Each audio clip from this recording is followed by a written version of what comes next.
It's big 2024. Like we have to do better. We do. As a community, we have to do better.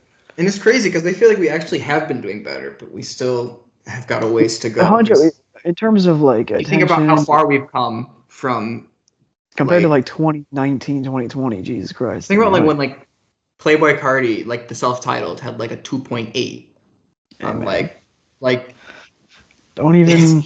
Wait, I mean, we had that conversation in the Cardi episode, man. We did. Don't get me started. It was a dark time. It was. So we've still come far. We still have come far, but like we've got work to do still. The the Zoomer and Gen Alpha-fication of RYM has had positives and negatives. The pro is that you have artists getting respect that they previously didn't. Yeah. You got real talent being boosted. Right. People who normally wouldn't be like even big into the scenes, like they're still giving their props. They're giving it. They can understand how to judge and rate it now. And you have more enthusiasts of this sort of stuff than ever. Yeah. Which is a big deal back in the day, as we know. There was 8 of us max. Yeah. So it was different. Maybe not 8, but no more than 15. Yeah. And the ironic thing is now it's also led to just man, people that started using the internet at a very young age are probably their brains have long been broken. Yeah. So it's very true. And that translates into how they engage with art. So It is what it is. But anyway, this is not the Get Off My Lawn podcast. This is the Living Off Borrowed Time podcast. Living off borrowed time, the clock ticks faster. Living off borrowed time, the clock ticks faster. Living off borrowed time, the clock ticks faster. Living off borrowed time,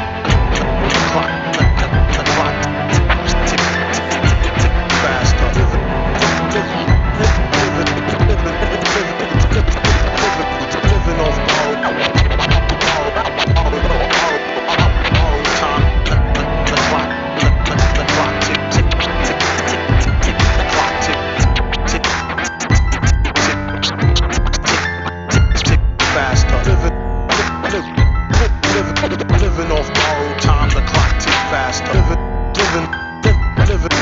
living off borrowed time, the clock tick faster. Living off borrowed time, the clock tick faster. Living off borrowed time, the clock tick faster. Living off borrowed time, the clock tick faster.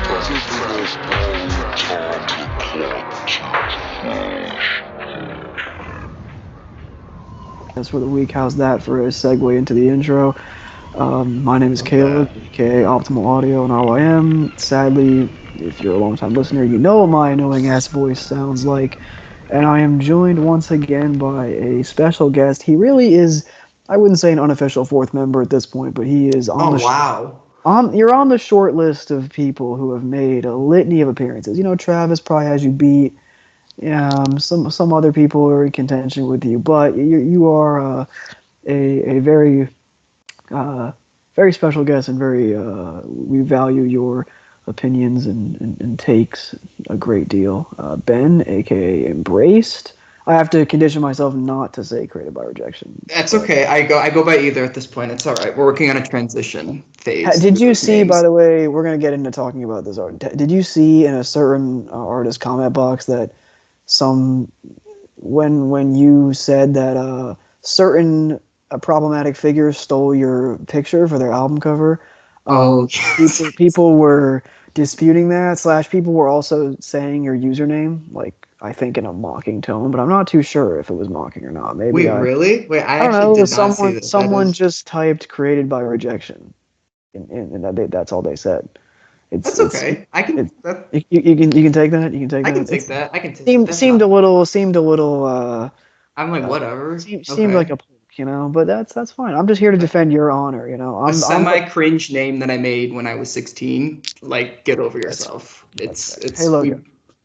Look, your name is not worse than my name. I don't even know what I was doing with my name. Your name, at least, I don't know. It sort of makes sense, but it makes sense. What are we doing? Oh man. Well, anyway, let's get this show on the road as the Florida Panthers might have broken Edmonton hearts here on this Monday, June 10th. We will get into our topic. This is one that I feel like I've wanted to do for a while with you.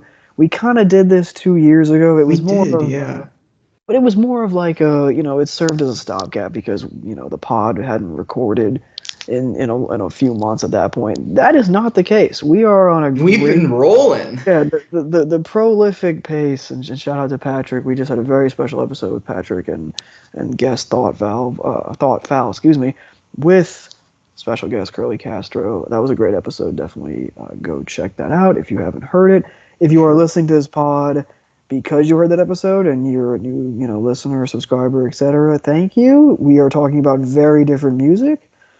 So it's all good though. Check it out if you want to.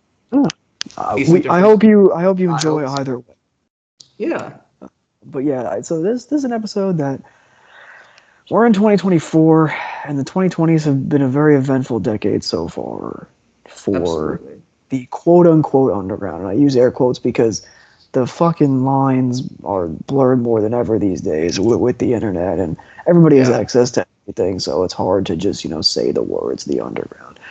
But I do kind of want to make this a general state of SoundCloud in 2024, because SoundCloud it had a huge rise to prominence in the middle of the 2010s, and then we talk about how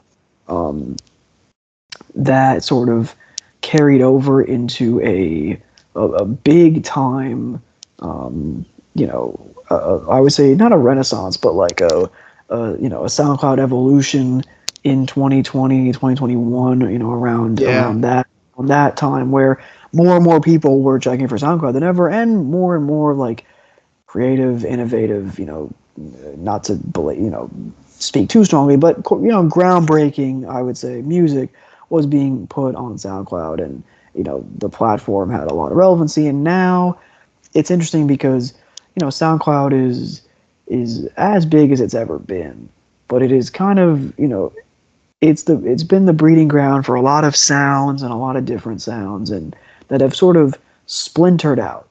Yes. So you have a lot of different aspects of the the community, and these different sounds and things bubbling under the surface, and things you won't find in contemporary mainstream hip-hop, but things that contemporary mainstream hip-hop more and more might take influence from, or either already has taken influence from going forward. Mm-hmm. And I was thinking about, and I know I'm being long-winded here, so I apologize to the listeners. I'm getting to my thought, because this is how I want to start this discussion. Before we get into any actual music that's come out this year, or gotta set the scene. Yeah. Yeah.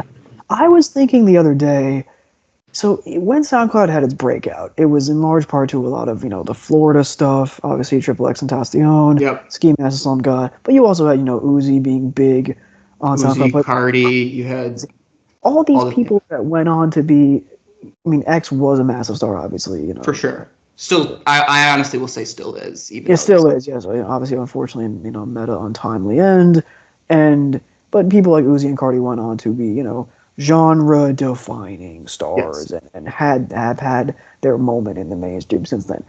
I'm thinking about now, in the 2020s, the only star, or I'll say star-adjacent artist that I think SoundCloud has produced at this current time, or been a part of, and I was really racking my brain, and I did the whole work, and ironically, it's an artist that's near and dear to both of our hearts. I think Yeat is the only artist in the 2020s so far that has had the same sort of career trajectory that these as like a Cardi or Uzi these big names in the late 2010s. I think where Yeat is now is where Cardi was around the time Die Lit, I would say. I think you're right. I think, though, in all honesty, I think Yeat in the mainstream is bigger than where Cardi was in 2018. Probably. I think he's got more with the Drake feature and, getting like a number one. Cardi never had anything like that. And so I think it's closer to where Cardi is now, where he's working with. No, that's true. Cardi is definitely more popular now than Yeat is, but I don't think there's a gigantic gap between them. No, but I agree with the sort of the trajectory. The thought process. I was saying because Cardi did have Magnolia. That was a big song. It was a big hit. Yeah. And a lot of people listen to Dial It on social media, maybe less so in actual IRL, so to speak. Mm-hmm. Except long term, though there was a long tail to Dial It, and I think that even with Yeat, for as meteoric as his rise was from literally nobody. I mean. Not actually a nobody, but a nobody in terms of, your average mainstream listener, to, having the song with Drake, and all of that happened in essentially a 2-year run. Yeah. Maybe 3 if you want to extend it to the, the early, some of the early Slay World 2020 stuff. Yeah. Which is obviously still some genius level stuff, but that's a different conversation. Yeah. So I'm thinking about who could be an artist from the next year. Are these artists going to? Does someone have that potential to be that? Are these artists are still gonna, are they still going to appear and materialize from a true blue underground, real underground? Nobody fucking listens to this. Yeah. Status to then where they are, because now it is so hard to do that. Mm-hmm. And you could argue that Ken Carson is but Ken had a lot of, now people didn't know he was signed to Cardi in the beginning. I mean, unless you were very tapped in, you were listening. For sure. We knew, but your average person not going to know that. Yeah. But he also has that advantage of being in a similar headspace, and he has a head start, so to speak. Yeah, he's got that label boost, which I think gives him sort of a different competitive advantage towards all these other artists. It is so difficult and I'm just thinking about going forward, how hard is it going to be to have an organic thing like we had in 2017, 2015 and beyond, I'll say. Yeah. That's when we started, was 2015. Mm-hmm. It's so hard for the platform like SoundCloud to be as organically cool and interesting as it was 9, 10 years ago. Yeah. At this point.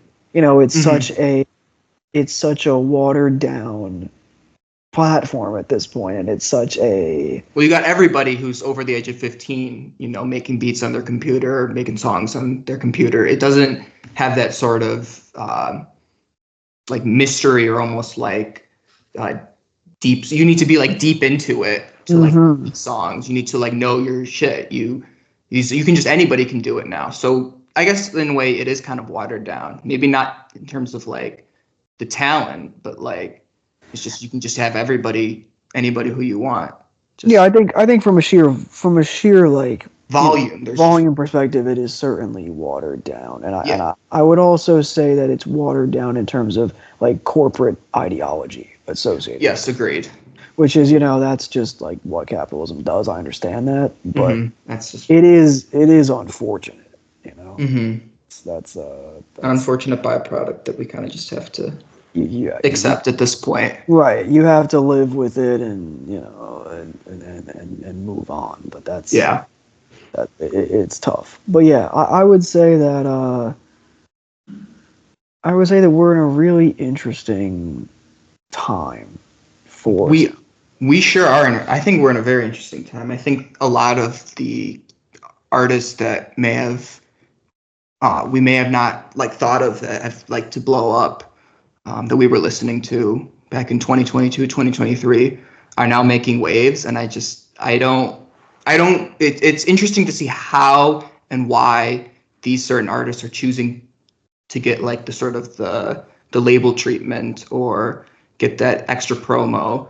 Because there's not really, there's, to me, it doesn't seem like there's a real rhyme or reason is to why some artists are blowing up versus some of them aren't. I don't know if you can see a pattern.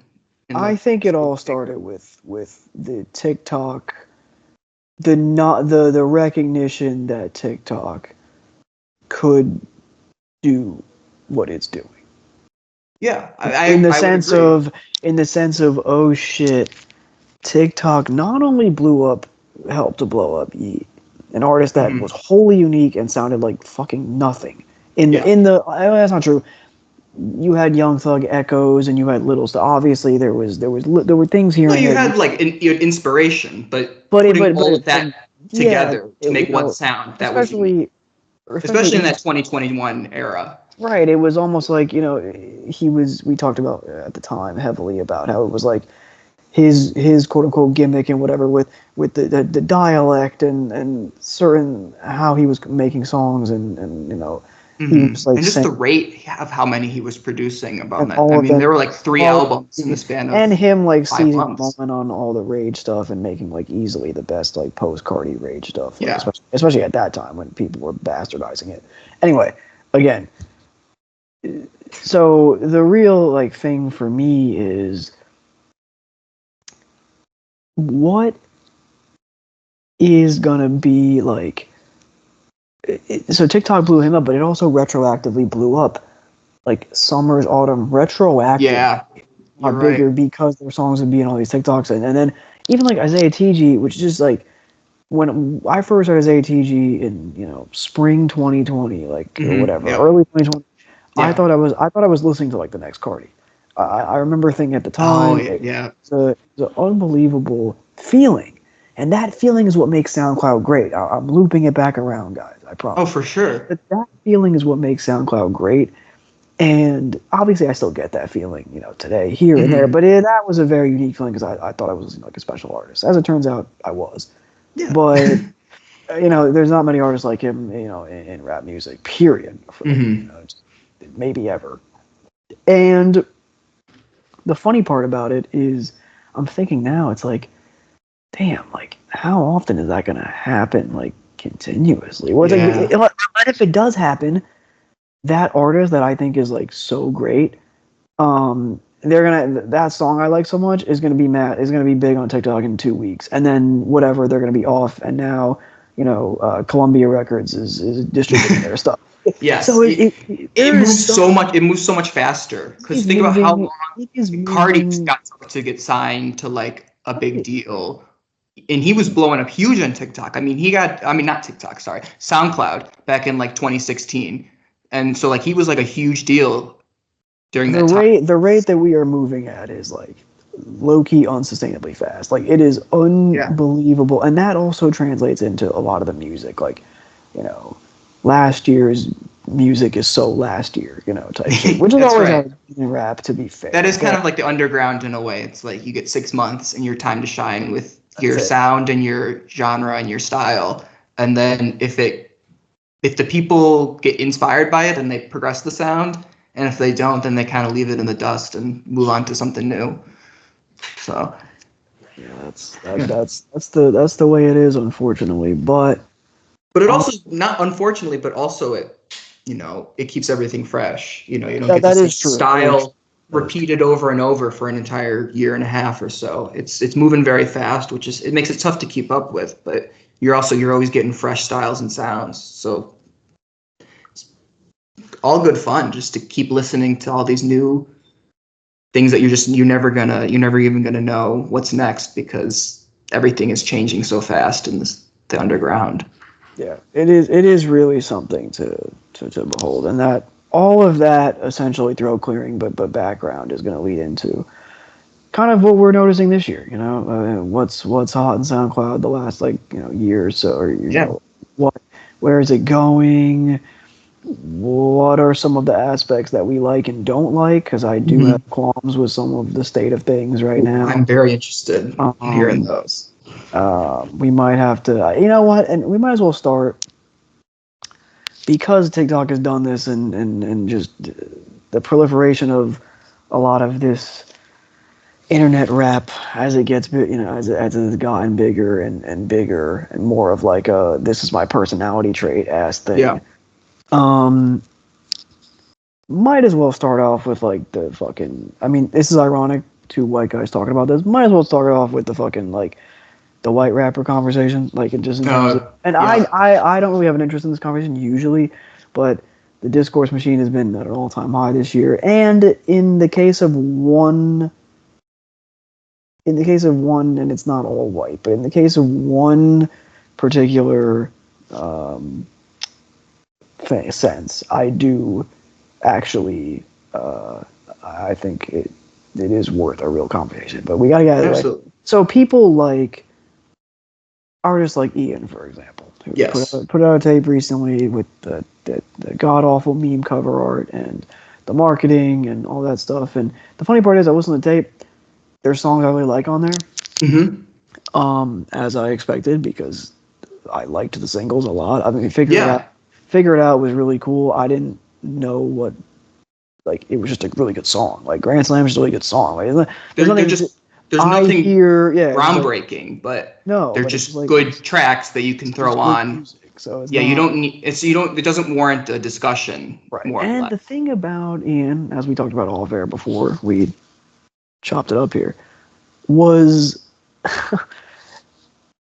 he was just a guy who like made music and like produced a song for like Isaiah TG like 2 years ago. Like it wasn't, or 3 years ago, however long that was.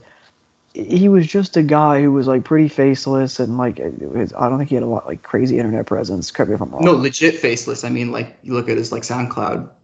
Yeah, the cover arts were all it's all blank. I mean, you can't really put a face to it, and it's interesting. And it just like he became a byproduct of this like internet marketing machine. And obviously I'm sure he had a say in it. Yeah, I'm not gonna let him off the hook, but I found it to be a very cynical turn, and it made me think of, are there going to be artists that follow? I mean, not that this hasn't happened already, but like the artists that we're familiar with, are there going to be any that like follow in this kind of pattern, because the jump to success was so huge. So are you referring to like the jump to success or the quality of the music, I guess? No, I don't give a fuck. I feel like there's a difference. For this discussion, this is a weird thing to say, but for this discussion, I don't give a fuck about the quality of the music. I care about like the cynical way in which his team, and maybe himself, including him as well, decided to like, this is how like we're gonna like take you to the next level. Yeah, it's like, this is what we're gonna make you into this like, you know, quote unquote aura punchline. You know, like it's really what we've come to. The type of rapper, music discussion. The type of rapper where 17-year-old boys tweet, I could feel the aura from 10 scrolls away, type shit, before viewing one of his Twitter videos or TikToks. Like that type of artist, when in reality, if you listen to all of his like earlier stuff, you know, not to sound like real fucking, you know, 80s indie rock nerds about this. No, of course. You have to go all pretentious and be like, it's very, and by the way, I'm not even saying that stuff is like that much better. I'm not even saying that. What I'm saying is, because I just said that I liked, you know, I would say about 60% of that tape, but maybe even 70. I have to go back and look at the tracks. But the thing is that stuff, he was doing really cool things with like cut space, and he was pulling out some really good ambient EP, like ambient Plugg type stuff with like honestly pretty unique in that sphere. Well, it's interesting that I found that he was the one that blew up, because I think a lot of his music that he was making, his contemporaries were making, I think, better music than him at the time. You know, you had people like I'm blanking on names right now for some reason. But like Zang and like even like Marbaretta was doing like some cool stuff in that realm.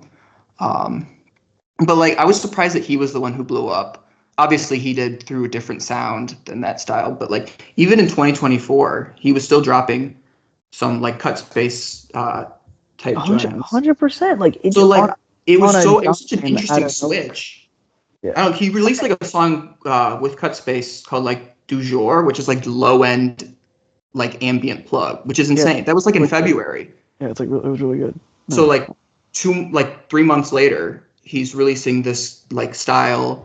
He also put out Figure It Out in February too. Did he? The thing about Figure It Out is, the first time I heard it, I was like, "This is such a dope song." Like, there's not much, you know, there's not much of a musical breakdown. You really need me to get Figure It Out. No, Have you heard the hook? Have you heard the beat? Okay, great. Does it sound? Does it give you echoes of does it sort of kind of just a little bit restore the 2021 Yeat feeling if you squint hard enough? Yeah. Yeah, in a way, you could see it, and that's okay if you look at it long enough and it happens. Great, you know what I'm saying? Like I'm happy to listen to it, and it's a great hook and a great beat. And Grand Slam was the same way. Yeah, all the grunting and shit and all that, like the little ad libs hanging in the background in Grand Slam. I was like, yeah, man, you could say that there. I was like, he might as well have just. I was like, he basically just like made Talk to God, like. And that's the thing is like, but it worked for me. I didn't really care. But then the whole tape wasn't that, but the whole tape was. It's fairly similar to that style, right? And you're just like, like it's good once, twice, three times. Are we sure? Like, you know what I'm saying? I just think it was interesting that he took that style and ran with it for 10 straight songs. And even though he was doing a completely different thing with the ambient Plugg stuff. And then this, I get like you wonder if he's just gonna leave it. I mean, no pun intended. If he's just done with, if he's just done with it. Yeah, if he's gonna, no pun intended, leave it at the door. I didn't want to reference one of his lyrics. Yeah. You wonder if that's gonna happen, but yeah. Yeah, I mean, and like, were you tapped in with like soprano before? Because I know he was working with like, I think Shay or something before, but like I can't. He kind of came out of nowhere. I don't remember his tag before. I probably have heard, I probably had heard songs. Yeah, but I don't. That was a producer that he blew up, and I had no idea until I heard "Figure It Out," and I was like, "Oh, this is a nice sound." But then, you pull it for 10 tracks, and it becomes a little repetitive. Right. No, I definitely hear you on that. And that's kind of what I'm thinking is like, it just seems like a wasted opportunity. I agree with you on that. Yeah. And his sound isn't necessarily anything to write home about anyways, even when it was something a bit more interesting when he was doing that cut space type stuff. But the people who are just like, shaking in their boots over this kind of music, it doesn't warrant any kind of upset. That gets us. That's what I'm saying. That gets us to the discourse thing. Is like, no shot that this warrants the the white rappers are colonizing hip hop think pieces. Now, you probably could have written that exact think piece for many different points throughout the 21st century. Yeah. So I don't exactly think you could have written it, with Vanilla Ice. No, I mean, if you wanted to write. So this is not like a new event. This album is, and I don't think that it is. I don't think that this is like somehow more craven or cynical than anything. It's an easy punching bag. 100%. That's really what it is. 100%. It's just there's not anything that's you can be hugely critical of. It's just fairly basic, which is fine. But when you look at some of the other stuff that it's being compared to, I mean, like just the discourse is just tiring. So I think we need to move on from claiming that some guy is like ruining the state of hip hop just because he dropped a 20-track album. Right. That it doesn't warrant any sort of. No. But let Twitter tell it. Remember, hip hop is dead. We have to. That's true. Anyway, moving off one discourse machine, I do want to say this has been maybe a long time coming. I definitely wouldn't have done this like 2 years ago. Now I will, because I actually think that my opinions have kind of evolved and changed over time as well. Are we gonna have the shed theory conversation? We can. Yeah, am I gonna take you to task for your I'm ready. Your shed theory. I'm ready. I got opinions, and I know you do too. I think we will be more similar than you may think. Before we get into it, I do want to say that I unknowingly, until it was happening, I went to a High C and Drippin' So Pretty show Mm-hmm. a few months ago, which they were good. The openers were not so much, but and I also didn't realize that it was as I mentioned in the Blade episode, the most recent DJ episode, the 16 plus crowd was not. I need 18 or 21 plus these days. 16 was, they were a little crazy. Yeah. Anyway, when you're 17, it's brutal, but it's so nice. One of the openers was Ricky Chicks, and my ears kind of bled a little. I'm not gonna lie, it was pretty tough. That dude is so washed, man. It's sad. It's embarrassing at this point. It's really tough. So I want to say my whole thing with Shed, take the extracurriculars out of it for a second. Yeah. I just think they're very washed now, regardless of whatever happened. And I didn't really fuck with, except for Tech, but he's not in the group anymore, which is great. Mm-hmm. Yeah. Because I actually thought his project this year was good. Mm-hmm. But my whole thing with them is they interested me 2 years ago because I thought that what I was hearing was was unique and kind of cool. Mm-hmm. And I would still say, I haven't gone back and listened to them, but I think I still have, the Lurch stuff at 3.5 stars, some shit like that. Whatever. I think that those, I remember thinking that Cathedral was a really good song and No Auto was a good song. I remember thinking that at the time. But I never revisited it. And really, even at the time, I didn't go back and listen to them again. Yeah. Which might be saying something, to be honest. Mm-hmm. But my thing is, last year, once I obviously found out, you don't want to have the thing where it's puts the music in a different context. But it did, obviously. And they just got fucking washed, I think, over time. You had some of them trying to make, fucking singer-songwriter ass projects. I'm like, what are you doing? Then you had some of them doing the the same old shit over and over again. This wasn't really as interesting as it was, a couple years ago. Yep. And you're just kind of well, what reason is there to listen to when you're essentially whether you're doing it tongue-in-cheek or full-on, you are, essentially, SoundCloud Third Reich. So it's let's not and say we did. But the problem is, and I knew it was going to happen too, is I wouldn't say blowing up. That's too strong of a thing. But they definitely have garnered a niche online that is, a real powerful thing. Now, I will say in person, I don't think very few people, even the 16-year-olds at this concert, enjoyed that Ricky Chick set. So I'm glad that some of the kids are all right in that regard. But, all the Joey shit and, it's just, these days it's just, the most mid. It's a whole lot of mid and a whole lot of, mental gymnastics, I think, to not, how do I phrase this? I think it's a whole lot of mental gymnastics for music that is not really worth the salt that it once was, even if the stuff that I used to think was pretty good probably might not actually be as good as I thought. But anyway, because you were a big fan because I think you put me onto them in the first place.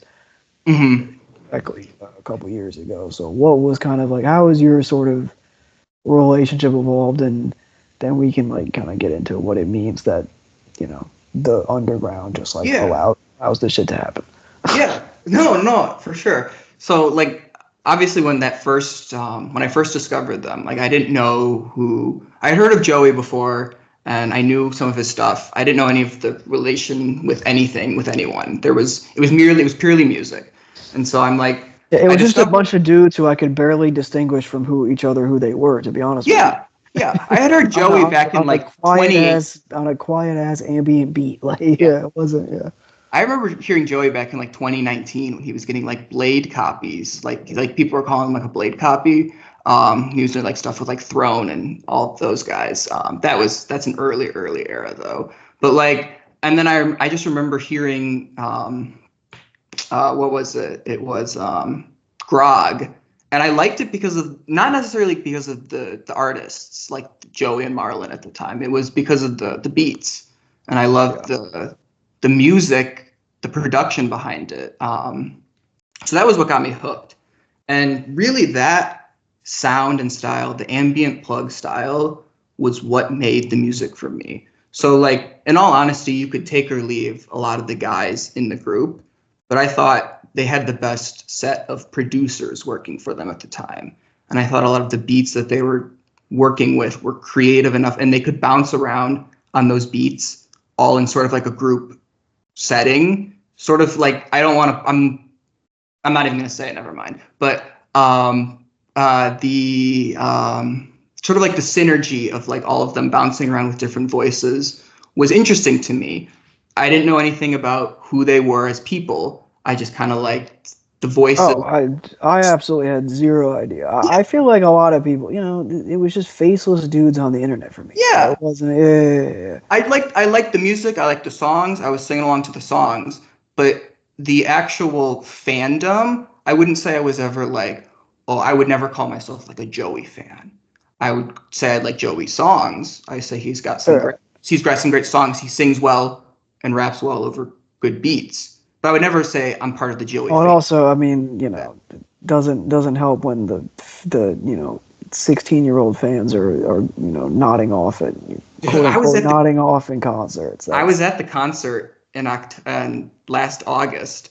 I remember like, dude, there were like 14-year-olds like next to me. It was crazy. They were like, look, it's Lil Flash. 14-year-old kids I was like, this is we have to open the schools again. So, and then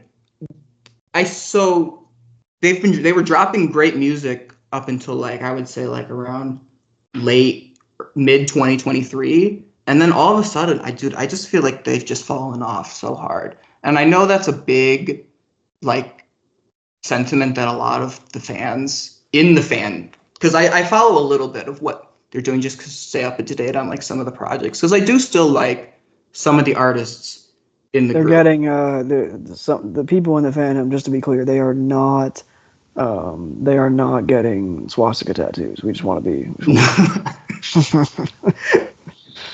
oh man, I don't know, that Ricky Chick's Iron Cross tattoo is a little worrisome, but I don't know. Some people have said some people have said it's not exactly the Iron Cross and it's something different. I looked at it once and I was like, I don't care enough. To be honest with you, I had never clocked that was a thing, but people on the album cover, when the album cover for whatever the fuck that project was came out, they were like, oh, I knew he was a Nazi, but not like a Nazi. I'm like, what the hell is that? And I looked up, I'm like, oh. Yeah, it wasn't worth the effort to me for me to like care. I'm like, this song kind of sucked, and I was like, I didn't move. I just moved on with my life. Because it's just not worth it to put in. It is not worth it to listen to any of that music these days. And so when they dropped Cave, I was like, this is boring, to be honest. They went too experimental on the sound and lost all the good melodies. They lost all the good hooks. Anything that made them exciting in that 2022 era was dropped, I feel like, when they put out stuff like Cave, or when Dugan and Marlon did that like I Need to Leave album. Oh yeah, that project, that shit was ass. I did listen to it. Sort of like Yeezus inspired, and I was like, this is just not it, man. I do remember hearing a few songs and being like, this is ass. But like, I will say that, this is I will say, and I have to give credit to people that in the moment, when I was listening to them, I'm like, oh, this is pretty interesting. We're like, nah, this shit is actually ass, and they're Nazis. So I have to give people credit who stuck to their guns, because they were right in the long run. I'm not saying earlier stuff is ass. We don't have to retroactively debate that, whatever. Mm-hmm. But I'm saying that, good for some of my friends in the moment, or people I knew that said the shit was ass, and so they got to stick to their guns. That was the right thing. But I do think it is it is unfortunate that, and I guess it's sort of in tune with what happens in the mainstream nowadays. I mean, obviously, just gestures at Kanye, but a lot of people are just gonna let you cook, no matter what, no matter what. No, and it's unfortunate that can't happen. Like accountability and is a real thing, and it's a real thing. This is a side note. I just saw a Florida Panthers fan hold I shit you not, I promise you, a joint American-Israeli flag on the TV. No way. Dude. So speaking of holding people accountable, and speaking of Nazi-like behavior. Holy shit. If you fuck with if you fuck with the Israeli government or shed theory, you can't listen to the podcast. Eat a dick. But yes, yeah, you say I went diplomatic compared to you. But yeah, that's my biggest thing is like that is actually something you can write about yes. What is the actual like ills of and I'm gonna leave this person nameless, but someone I'm close with said that he found even the early stuff to be like watered down, bullshit, gentrified, like booth pack type stuff, which I didn't 100% agree with, but in terms of the artist comparison, I do kind of agree that what I felt was interesting was there were some like interesting melodies buried in between these like beats and whatnot, and there was compelling stuff there. What ended up ultimately he was right, because it kind of bared out that way, but overall at the end of the day, not worth the hassle to listen to those motherfuckers. Like, it's just I do want to make a note that like I still think that Woody or Dreamcaster is still putting out good music, and he has distanced himself from Shed Theory as well. So I know you were never big into him. I was never big into him. Yeah, I didn't like his voice. The voice is a hugely acquired taste for sure. I think he nails the sad, emotional mute style down with that sort of voice, and the beats are pretty in tune to like what the current Plugg and B sound is right now, with the very like bleepy bloopy synths and the very like short percussion. It's very in tune to like what's going on right now in the Plugg and B scene. I think he's still putting out good stuff, and I hope he fully distances himself and continues to work. And I do think Facey as well puts out good music. They came from the same group too. If they can distance themselves from the scene, I'll still listen to a lot of their music. But right now, a lot of the members are basically washed, and I probably have no interest in going back to a lot of them. It's just like there is a level even beyond all the cringe. It's like it's so corny. Like it's just not. And I think the underground is quote unquote has passed them by, and regardless of whether you fuck with that or not, it's like these artists probably, and I'll hold myself. It's like who knows how good they even were in the first place. But I do think that one Marlon project, of course I forget the goddamn name. Oh, the EP, the Less Than What Is Supposed to Be. Yeah, that one's an all-time favorite for me. Yeah, I thought that one was pretty great. So I will give credit where it's due. I always thought that Marlon had some juice, but even now I think he's I think he's washed. But anyway, that's sort of a long-winded shed discussion, just because we never talk about them on the podcast, and all we do is slander them in the Discord. So I figure get your moment. Get our takes off about the fucking like how we let people that think it's cool to be fucking Hitler Youth influence or get into fucking Soundcloud Rap. What happened to the game I loved? What did? Oh man. Type shit. Shout out Mark Jackson. But I guess on that note, we can talk about some more interesting, because now there's a whole gaggle of people that we, like you said, label attention and things of that nature, where future stars brewing potentially, or they're just like destined to be in this zone where it's like too big for SoundCloud heads, but too small for mainstream rap heads. Mm-hmm. And I think people that exemplify, I mean, someone that exemplifies this, and again, a white rapper, is Nettspend. Yes. This is an artist that I'm pro. I am as well.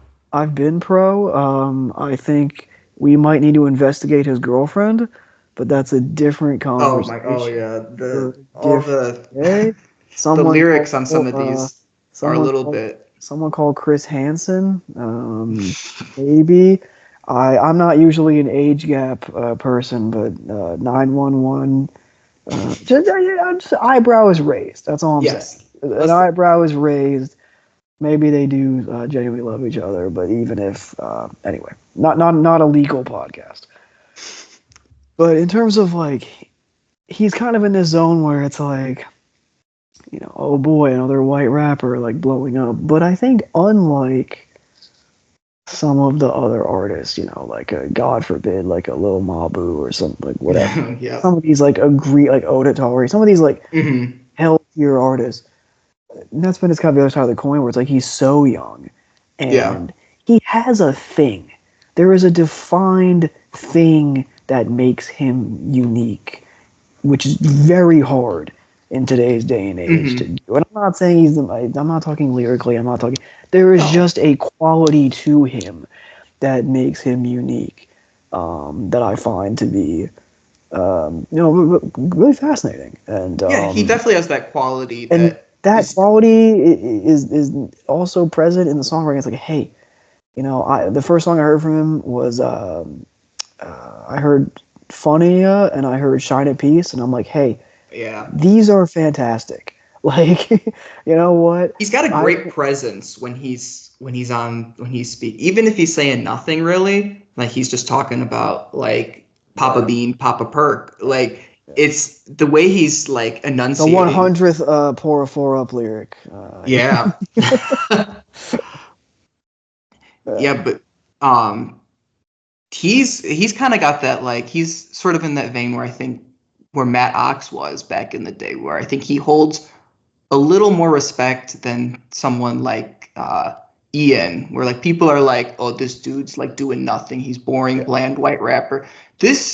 He's because of his age, I think he gets. He's so young, and with that, people see the vision with him. Like I remember he tweeted some snippet like video of a song that is not out yet. It was like months ago. Is this the Deftones sample one? No. Oh, okay. Of course, that song is out. Yeah. But he tweeted some snippet that was like, to me, he's very Keef inspired, and which again, I don't remember. It speaks to, you know, Keef just continuing to be an influence forever. And the rapper Father, who does tweet a lot, tweeted it and was like, I was unfamiliar with your game. Yep. So there is Nettspend, for all the jokes, and some of them rightfully, because it is funny to like look at him. No, and there's a little bit of humor involved. It would be like, what if I was like a rapper at, 15, 16, 17, who, like had a lean gut already. It's like that. Yeah. That shouldn't happen. So it is a little funny just to like look at Nettspend, but at the same time, I think there's a real creativity there that, I think a decent amount of people can acknowledge. Even the people that, a large percentage of people that think he's shit, which there are lots of them out. They're, less and less of them by the day. I think converts will come as he ultimately progresses further and further towards this like mainstream adjacent place. Yeah, you can see people saying that like, oh, I think he's garbage, but I can at least see why someone would like him. Like, there's at least something to grasp at. When the beat fire, but Nettspend start rapping. Yeah. But you can see more and more people slowly changing their tune on him, like thinking he's dropping trash stuff. And then there's like one beat that he's on that someone's like, oh, wait, this is kind of fire. And then the more you listen to it, the more you're like, the cadence that he's rapping with, the sort of the presence that he gives, It works. It works, man. I mean, talk about Nothing Like You. What an insane. So it's an excellent track. song. It's was just the a one straight that I'm SoundCloud like, classic. That was the one that I'm like, okay, this is gonna like, really blow up for him. Not like how Shine and Peas did with the Drank.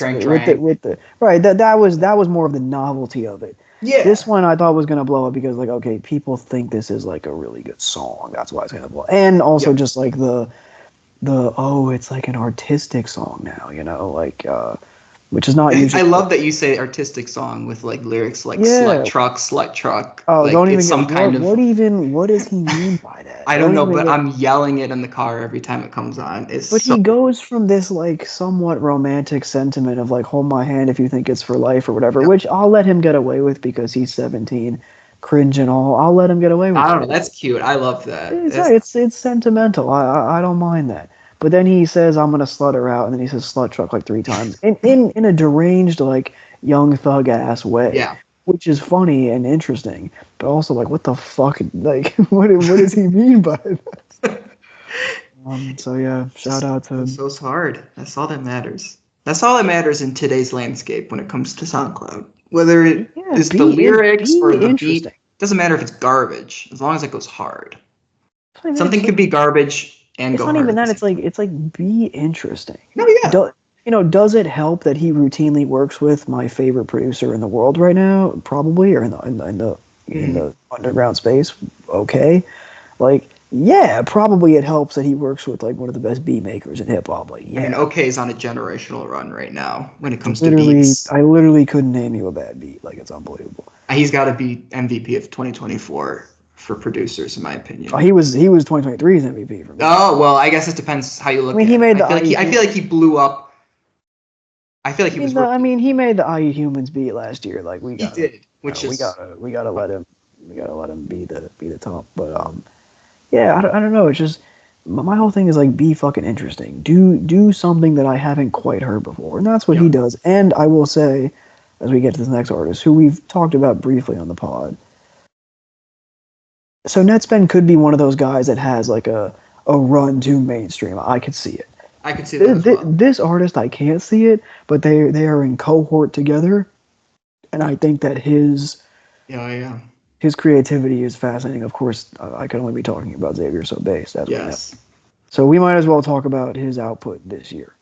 Yeah, I mean, so he put out that basically I would call his. I don't know if I'd call it his debut, but I'd call it his like big. Major push for a debut. Keep it going, Zave. Yeah, like that seems like his felt like a really like that felt like an emergence. Like Install. Install was like a prelude to for stuff that's right, to come. And it also had a lot of retroactive stuff because of TikTok again, as I keep referencing. So that also happened. Keep it going, Zave was like. That one was getting, reviewed in publications and all the other. There was a real, push for. I don't know. Did he put out independently? I imagine so, but I would assume so. I don't think anyone in 1C would be signed to any label. That just doesn't really make sense. Who knows these days? I guess. Anyway, this is a dope ass project. This was a really good project. I liked it a lot. I was locked in with it, and I thought it was cool that it was a step forward for him from the standpoint of like announcing myself as one of the guys, right now, like one of these the it guys, and then I mean, with 2 just came out. And I honestly, it's way better for me than Keep It Going. This is one of the best projects of the year so far. Yes, this is a top 10 project for me of the year. I think the producers he worked with on this one the producer choices were much better. Even though I loved Keep It Going, Zave, it wasn't really a favorite in the Xavier catalog for me. I mean, 444 Jet and Mag 444 Jet, you got Cranes, Sophidia, all of these all these producers, and what's their collective? I can't remember, but they're making great beats. I fucking forget the name of it too, but they're part of a and I guess we'll get into them talk about more in a second, but yeah, they're part of this. Like this is a specific sound on SoundCloud. yes, Because this is different than like it gave me echoes of like 2021 Xaviersobased. Gave me echoes of that like early Evil Plugg stuff when he was like he was doing stuff with like Acid Soldier when and he was like Chris Too literally Easy and had that. like 3 listeners. Like Oh my like gosh. it gave me echoes of that. 2020, Yep. 2021, but it also had this like melodic, better songwriting For sure. as well. For That sure. like, his songwriting on this razor sharp, and I think this is one of his best projects. I do too. I think this is his best, besides probably like this and Install. Installs. Yeah, Install's pretty good. Yeah, probably Who Are You? I'd probably put at the top. But besides that, with 2, it's great. Who Are You is really good, and When is good too. Pediatrician, I remember you commented on that one. That was a crazy track. Pediatrician is fucking sick. Cause in the 1C library, can you turn that down? In the 1C ER waiting room, smoking on loud. That's crazy. Someone said I like doing white boy hand movements in the mirror to this. That is I will agree. Is 100% what I do to this day. If anyone is recording when I'm listening to this album, recording my hand movements and posting them online, ruin my image. I'd look like such an idiot. Goes the job applications, but yeah, you need to be on Indeed, not listening to Xaviersobased. That's me actually. That's a different story. Yeah. Well, I guess keeping with that same sort of vibe, you talk about Nettspend and Xavier. We can talk about Phreshboyswag because he's also in that. I mean, Littleby stole my segue, but I agree. Sorry, my bad. No, I agree. I guess my closing thoughts on Wit 2 is that I guess getting into the Freshboy, the Mag, like 444 Jet, like that sound is this newer, like in the last year or so, gaining traction part of sound, like one little area of SoundCloud. Mm-hmm. That's still that feels like cutting edge. Yes, I agree. I think that hasn't been immediately watered down within 6 months to a year, and it is like it is on the cutting edge, and artists like Xavier are consistently innovating, even if it's only slight innovations with each project. Like that's still. But you got to remember that Xaviersobased basically invented like a whole new style of music, so he's kind of like the face of that whole thing. So even if he's like tweaking his style a little bit, he's still like the main guy in that whole jerk scene. He's running 1C, he's running the jerk scene right now. So tweaking his beats just a little bit, he's still like he's I would say he's number 1 when it comes to like royalty in that jerk. Well, he because he started out making, and the music was so dark. Like I said, that Evil Plugg stuff, like Chris Too Easy, all that. Like the music was so dark, and then watching him evolve into that like 2021, 2020, and then like eventually 2022 stuff, where some of that stuff was just unlike a lot of things I'd ever heard of. Yeah, or had ever heard previously. So 1C definitely deserves a huge shout out, because I think of the collectives, they are 10K, like all these guys, they and like Suvi, like they are really on the cutting edge of, for lack of a better word, like young people music.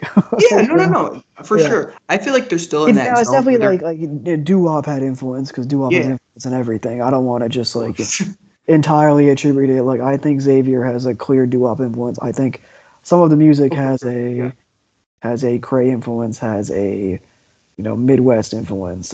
Not Xavier, he's like the god of. He's tapped in so much. He knows. He's been in it for a long, long time at a very, very young age. From a very young age, yeah. It's linked within his DNA, basically. This whole underground 20. Scene. That's just insane. It's like he was 17 making great music. Like, what the fuck, man? Anyway.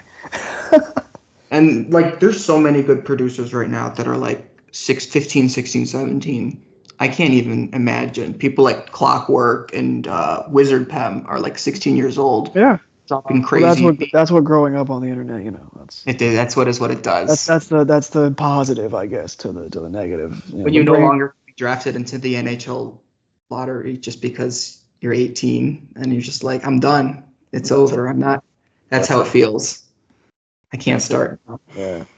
But I will say that, on the topic of Phreshboyswag, this is definitely a unique artist in the way where it's like, I think half of the reason why people don't like him is because he's British. That's got to be the reason. Is that also the rare artist that has literally and figuratively beaten the allegations? Like, we have to. Very true. We have to acknowledge that because that doesn't happen. So shout out to. He did it twice too. Beat him twice. Crazy. And I will say both allegations were some of the dumbest shit I've ever read. So I mean, Jesus Christ, guys! Like, not again. We were already get off my lawn before, but some of these quote unquote allegations that are being brought up that are completely not serious. It's like, oh my God. See, but you say that, but he's working heavily with Shed. So like, what do you think? Yeah. Like, how does that work? No, I've seen it. It hasn't. It becomes a problem. It's hard to draw the line from like who I want to listen to. So unfortunately, I feel like at the end of the day, you almost have to know that like, okay, I'm not gonna like spend a lot. I'm not gonna like spend money on these guys. I'm not gonna give them credit. I think one thing that I don't want to even make it a generational thing. I think one thing that I will make it a personal thing. Then one thing that I firmly believe is. Not in your personal life, but as it relates to music, just music. Yes. You are damned regardless. Basically. It does not matter. There is one of your favorite artists right now you might not know could have done something shitty. Every fucking artist I like, it seems like, does shitty things. There's always a problem. There's always something. Okay. And you know what? By the way, that goes with life too. Mm-hmm. And okay, take away the extremely serious stuff, obviously. Domestic stuff, et cetera, et cetera. Yeah. I don't want to make light of that. That is the thing that's very personal to me in my personal life anyway. So this is not about that at all. Yeah. Per se. What I'm saying is we found out so much retroactively about artists in the 70s and the 80s.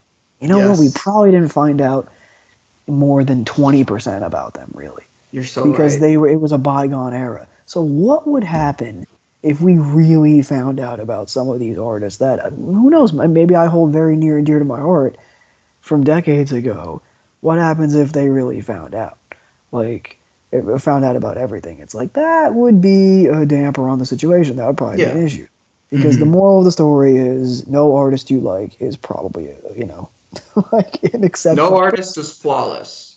Right. Everybody's got their demons. And no person is. So not to, I don't even want to make this about, more your own individual morality. No, yeah.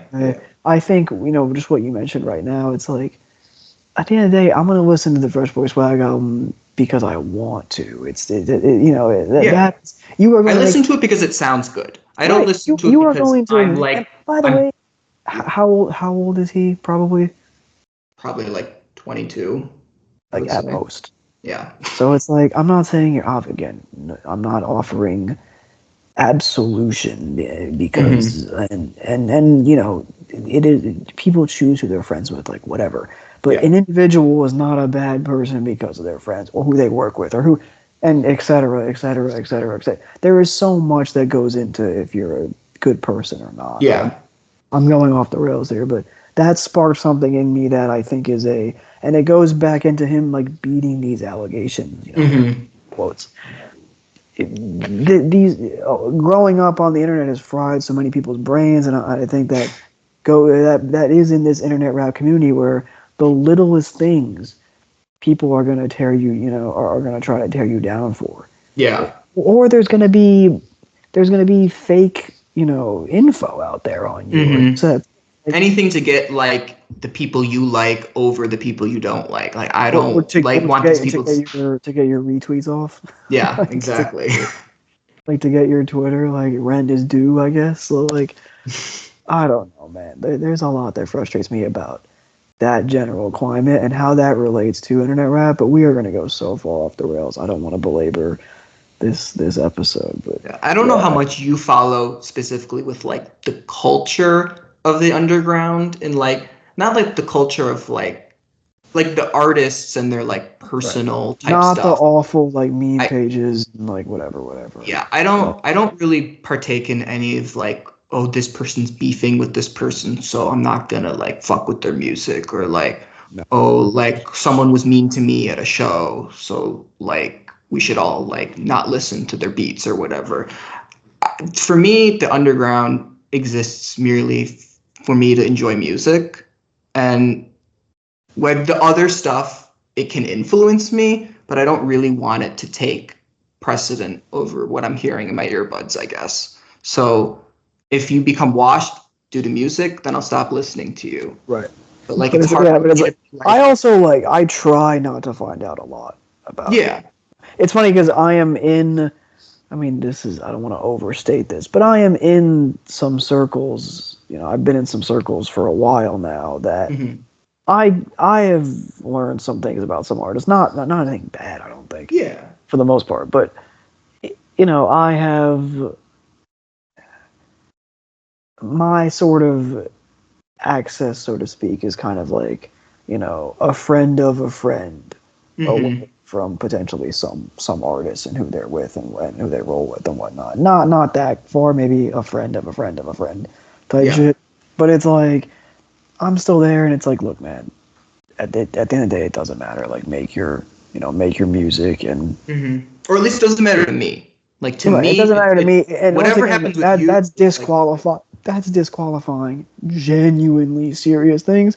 Most of this shit that is happening nowadays that people get up in arms about is not that fucking serious.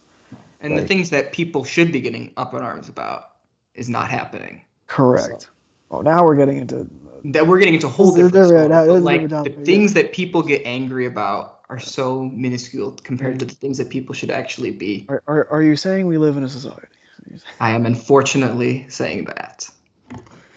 Anyway, back to fucking Phreshboyswag. I really enjoyed the tape. I think he is certainly an acquired taste. It's like drinking coffee, I feel like. That's a great way to put it, actually. It's funny because I don't like coffee. Or at least I don't like coffee either, yeah. But it is like drinking coffee because his voice is so, even for like, you know, a British timbre, is still unique. The most British person I've ever heard. It's a certain register that I think is very interesting. And he has an interesting way of songwriting that I find offbeat and nice to listen to, even outside of the context of some of his contemporaries. Yes. It doesn't sound anything like that. You know? I think he's a little like Xavier stuff here and there, but it's he's definitely got the jerk. He's got the jerks genre in a way, but I think he's almost in a way close to someone like Acid Soulja, where he's talking in this like monotonous same flow over and over again, but like the lines that he uses, they stick with you in your brain, and they're super like dumb and they don't have any meaning, but like the cadence and the flow and the accent that he uses, it worms your way into your brain, and the beats are so like overpowering and bombastic. It's a great combo with like the sort of like chill monotonous vocals, these like insane beats that like 444 Jet are dropping. It almost feels like in a way like shoegaze sort of. It's like there's a psychedelia to it for sure. You got this like crazy wall of sound that the beats are coming in, and then like sort of just like the vocals are layered on top, not haphazardly, but like it's not following like the melody of the beat in a way. It's kind of just an extra layer. So, and I don't think that VIP. I think I prefer Rock Bottom. In all honesty, I think some of the beats were better on that album, and I think Fresh Boy probably could have done. It's pretty standard for his sort of vibe, but songs like Paris. I mean, Paris was an immediate highlight for me. Bacardi and Rest were also pretty good. But yeah, that whole 1C jerk style that like Xavier and Nettspend and Phreshboyswag and Xuvi are putting out. I mean, I think that is what's like No, I don't want to say cutting edge, maybe, because maybe I think we're past the point of that, but it's like we're right on the pinnacle of like they're churning out songs a day. We haven't reached that point where like we're waiting 2 months for a new single or waiting an entire year for a tape. They're still dropping every day like an underground rapper would, but they're at that mainstream peak, I would think. Yeah. And to be clear, these are artists that are very far from the mainstream. Mainstream is very relative. Yeah. If you're listening to the podcast, you should at least have somewhat of an understanding you where. You should probably know who these artists are just because of the fact that you probably have an understanding of a lot of what is going on and has been going on. Yes. But like, you know, these are still artists that they are being listened to. They would be consumed by any like when Patch Made was going around Twitter, it was getting dogged. Like anything that is even remotely different is gonna get absolutely dogged at first. So maybe in a few years, people will be like, "Oh yeah, that was actually like a classic," which, spoiler, it is. Yeah. That's what also frustrates me is like the reason why I want to talk about this is like even the stars in contemporary rap right now, there is such a staleness to it. And and like that's why really and again, I haven't talked about this album much on the podcast. I will in mid-year when we do the mid-year episode coming up, but like it's so rare that like a legacy artist produces a really good album nowadays in mainstream contemporary hip hop, which is why, you know, Future's year this year I think has been, you know, such a you know, see, that's where we disagree. Welcome change. Yeah, but you've never really liked Future, to be honest. That is a huge claim that I will not stand for. I liked is a strong word, but you and I have differed on a lot of Future projects for a while now. I feel like I feel like I just really haven't liked, or I think Future hasn't put out an amazing album probably since Beast Mode 2. But I did like, never liked you. That's not as far back as I thought you were going to say. That's 2015. That's almost 10 years. Beast Mode 2 is 2018. Oh, no, okay. That's right. You don't go band for band with the Future. Because I meant to say Beast Mode 1. I don't know why I said Beast Mode 1. Well, that's fair. That is 2015. That's 2015. I don't know why I said 2. All right, so you don't think DS2 is amazing? That came out. That did not came out after.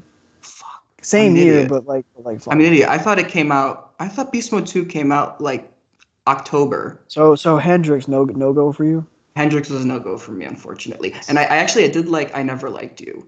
I liked that one, but not loved it. But unfortunately, I do think Metro is a bit. I'm not a Metro fan. Washed these days for sure. That's not. Yeah. Although I will say, the first Future record he had, I was moved by the. Yeah, you liked it. He was not making movie soundtrack music anymore, Metro. So I was a little. Yeah. I saw the Legacy comeback. I was moved by that, but I'll talk about it a different time. Type shit is. Type shit was good. I have many words to say about it, but back to these decidedly not washed and much younger artists. The reason why, but mainstream contemporary hip hop is very stale, which I just said a few minutes. Because we're still talking about the big three in 2024. And we still have like fucking mid-ass Gunna albums like popping. I mean, good for him. Like it's not, it's not an indictment on Gunna. I used to love Gunna. It's not bad. But like, this is what. Like, guys, it's 2024. Like, this is like the main album that's dropping this week. Like, come on. I mean, like, guys, come on. So it's just like, is there going to be an influx of freshness and creativity from the SoundCloud, from some of these SoundCloud dudes? And I just don't see it with a lot of them, not because of their own fault, but because of the climate that we are in. There is a aversion to creativity and new sound, I think, more than ever before in the mainstream, which is my frustration. But one artist that I do think has a shot, I think has a real shot, and someone that I'm glad that you've done some retroactive listening and have okay. I think despite he's gonna have to change the name, but OsamaSon does, I think, have a real shot to go from relative obscurity just like 2 years ago to like an actual, like, I don't want to say on par with some of the big ones, but like I can see the Yeat. I can see the You can see the Yeat. Interesting. I can see the Yeat. I can see the 20 million monthly listeners at some point. Wow. I can see people starting with like, he just wants to copy Cardi, and then it turns into like, oh, this guy's actually good. I can see that. I don't want to say maybe not on the level of Yeat, because it takes an exceptional body of work to, I think, for Yeat to convert a lot of people. And Yeat just has a certain songwriting that someone hasn't tapped into yet. But like, when I gotta be honest, go look at the Flex Music streaming numbers on Spotify, because they're more than you think. They really are. And damn, I didn't really. Yeah. I mean, you go look at it. Like, for some of the, I didn't realize pop was going that crazy. For how creative and hard and really, I don't want to say challenging, but for the amount of fucking distortion and weird shit these beats are on, for most of this album to have, for all these songs to have like a couple million listeners, like streams, that's a big deal. Like, no, that's like, the pop beat is fucking weird, and it has like 5 million streams on one service. Like, that's. Well, I think it's interesting that you said that there's less of a willingness for the mainstream to pick up these fresh sounds, because to me it sounds like it's almost the opposite. We talk about no. I'm saying the listening public that is not under the age of 25, because that's how you become a mainstream rap artist. Like, people in their 30s who are even remotely tapped in with hip hop at all, who've heard a rap song in the last 5 years, know who Playboy Cardi is. You know what I'm saying? They didn't when Die Lit came out, maybe. You know what I'm saying? But they do now, in this era where he's done stuff with Kanye, whatever. They know Yeat did the song with Drake. Like, why is this guy's name Yeat? Like, what is he? Whatever. I've seen tons of tweets like, I don't get the appeal, whatever, and it's like, oh my gosh, it's 2021 was such a disaster with that whole thing. It's like a 34-year-old guy. It's like, I don't get the appeal. Yeah. Like, But the thing is like, there's a world in which, that's why I'm saying, if I could pluck one artist, I think he has the melodic chops and the backing, to be fair. I think he does too. Yeah. He's got I mean, his following was literally like very, very underground before Osama Season came out, and that was 1 year ago. It was July 2023. He had the same kind of blow up that I felt like Ian did, where like he was kind of like a guy that associated with a scene that I liked, that was pretty good, but then he just sort of blew up out of nowhere. You wouldn't have pegged him. I wouldn't have picked him. Oh, this tape with Bullymon is like pretty good, and it's like oh, now he's like still a classic. Yeah, it's a great tape. It's a great tape. But it's like, I knew him from Garfield and because that snippet, and like CTSV or CTS5, whatever. That one, there was some TikTokers on that one, and Back from the Dead was a great song, So that's my favorite, definitely a favorite. Back from the Dead's amazing. So it's like, he had the Dark Plugg stuff, but like, you would think someone like Smoking Skull would be the guy that would have that big blow up. Well, like, Smoking Skull would have to, stop. He would have to tone it down for sure. But I mean, you got a guy named OsamaSon. That's true. Yeah. But I remember us talking about this scene 2 years ago, being like, this is gonna be niche, because like the names and the song topics. Can't get a feat with me, Dan Schneider. But like, it's just the beats were the thing that. Yeah. So he switched up his sound and went a more down the rage route almost. And he took the rock, like producer rock, and some of just like he went more of that like track, some of those harsher synths rather than the big bass and like the crashing sound effects, which he's still doing, to be honest, with like Still Slime But that whole thing is like, this is the rare case of an artist who changed their sound and I think became better. It became better. Interesting. Better. And it's not a knock on it, as I had just said.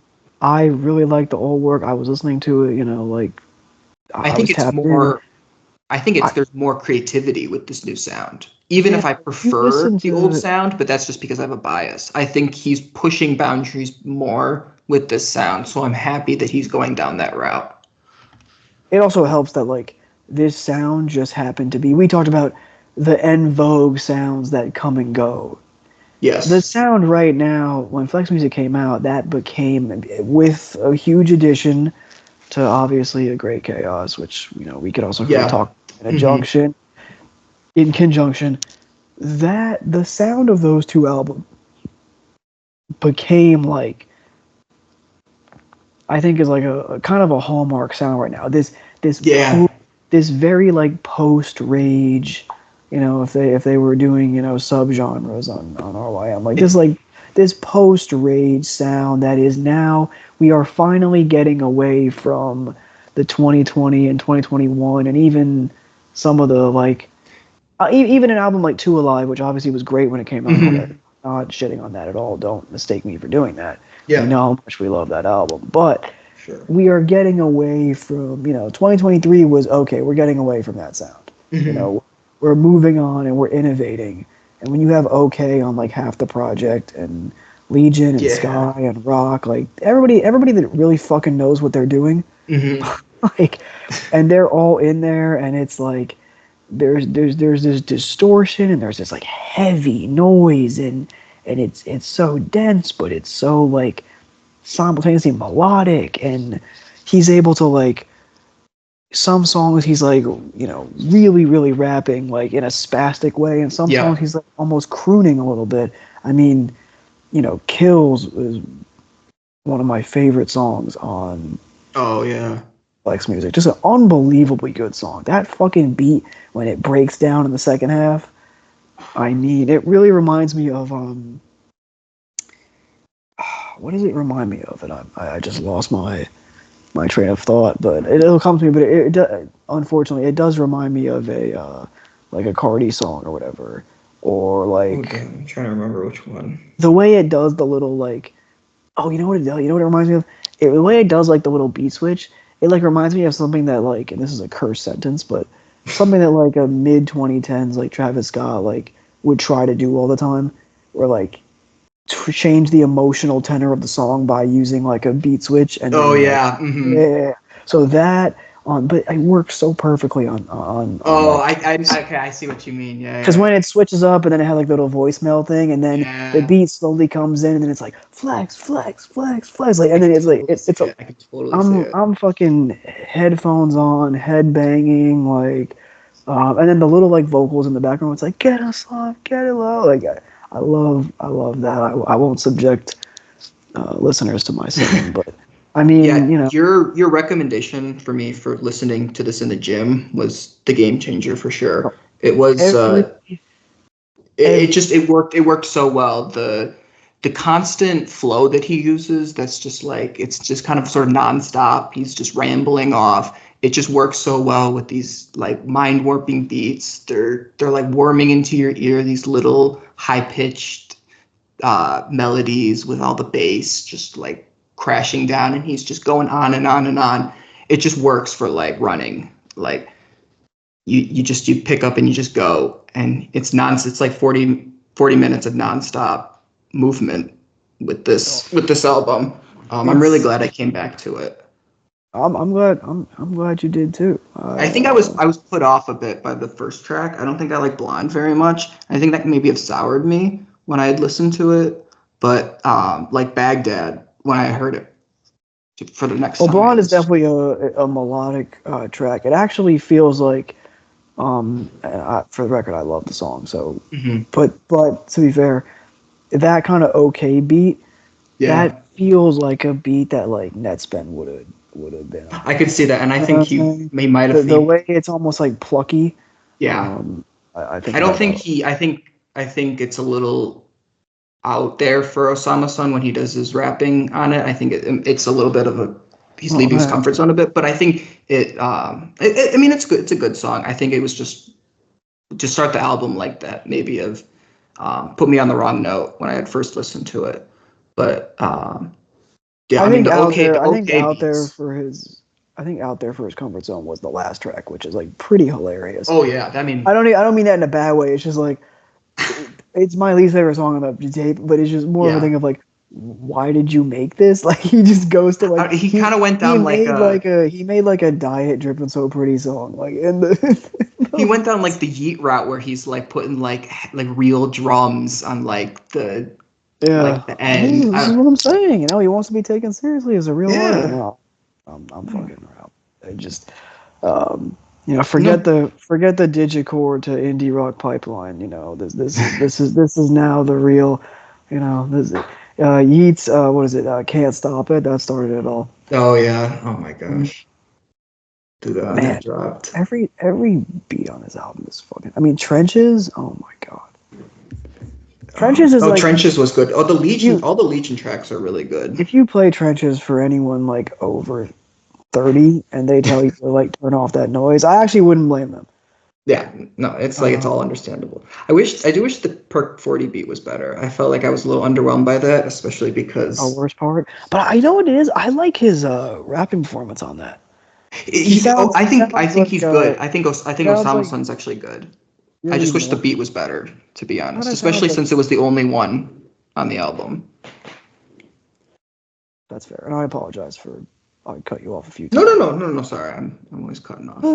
No, you're good. I was gonna say about worst part. I like the fact that he's like mournful a little bit. It's also, I think this is sequenced well. The album sequenced very well. I do too. Yeah. You have the Baghdad All Star for the flex. Like when I'm in the gym, that is I mean, you talk about it in a row. It's like that's a crazy run. All Star ends, which is very up tempo. Like, and then it goes into for the flex, and it's like it holds, and then bam on the drops it. BM Dusky, like this. Yeah.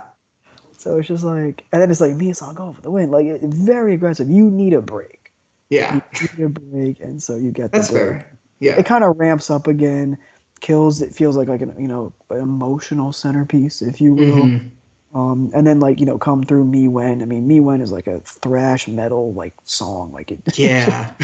Just like throwing your like in the mosh pit. That probably goes crazy.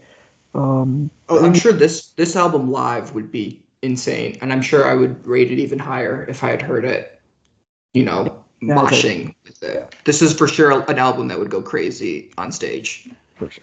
I mean, you hear and even toward the end, I really like that. I think the album could have ended on Pop, obviously, as I just talked about. Congrats, I fucking love that song. Oh, the beat. Okay, went just nuts. Oh my god, that beat! It's like, can you also give that same beat to like other people? Like that's how good that. I want to hear everybody on it.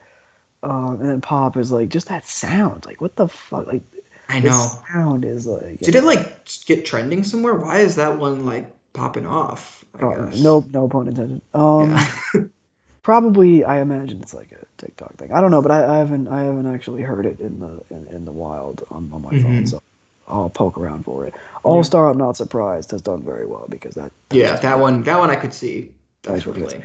I guess. I don't want to spend too much oxygen about OsamaSon. I like both of his projects this year a lot. Well, he has three. He has two. Two. Yeah, I guess 2.5. Yeah.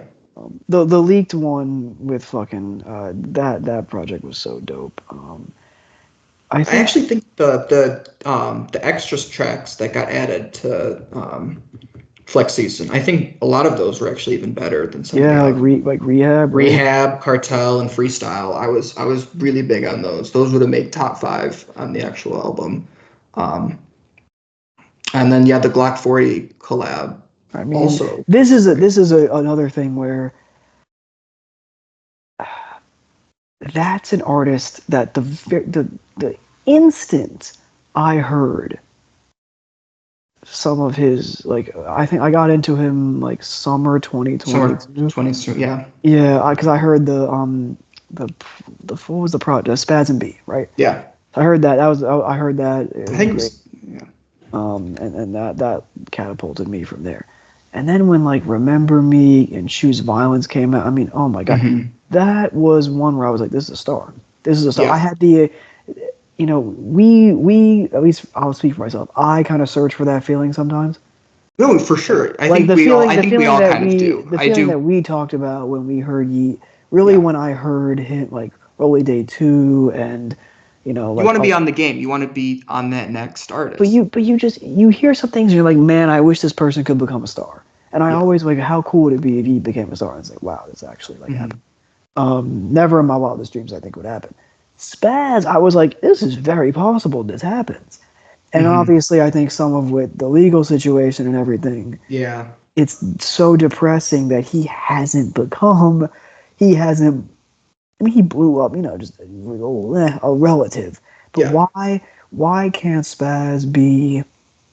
Why can't he have like, you know, why couldn't he have had another album come out, not be in jail, tour, and have like, I don't know, 3 million listeners right now, like monthly? Yeah. Like, why and climbing? Like, why can't he be on a summer's autumn type trajectory of like? He's on the trajectory that I think where Lazer Dim 700 is. I thought he's where I think he should be right now. You're stealing all my fucking segues. I am stealing a segue, I know, but I had to mention because I think there's a bit of a.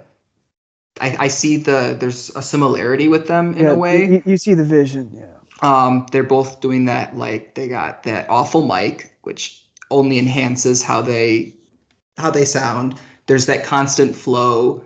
Kind of, it's the same, but it's so good every time that I don't care that I'm hearing the same flow. The awful mic is hilarious. The awful mic just enhances it so much, and I actually think that that's the reason I don't really see him or would even care if he blew up, because I think whatever a label would do to his sound would screw it up.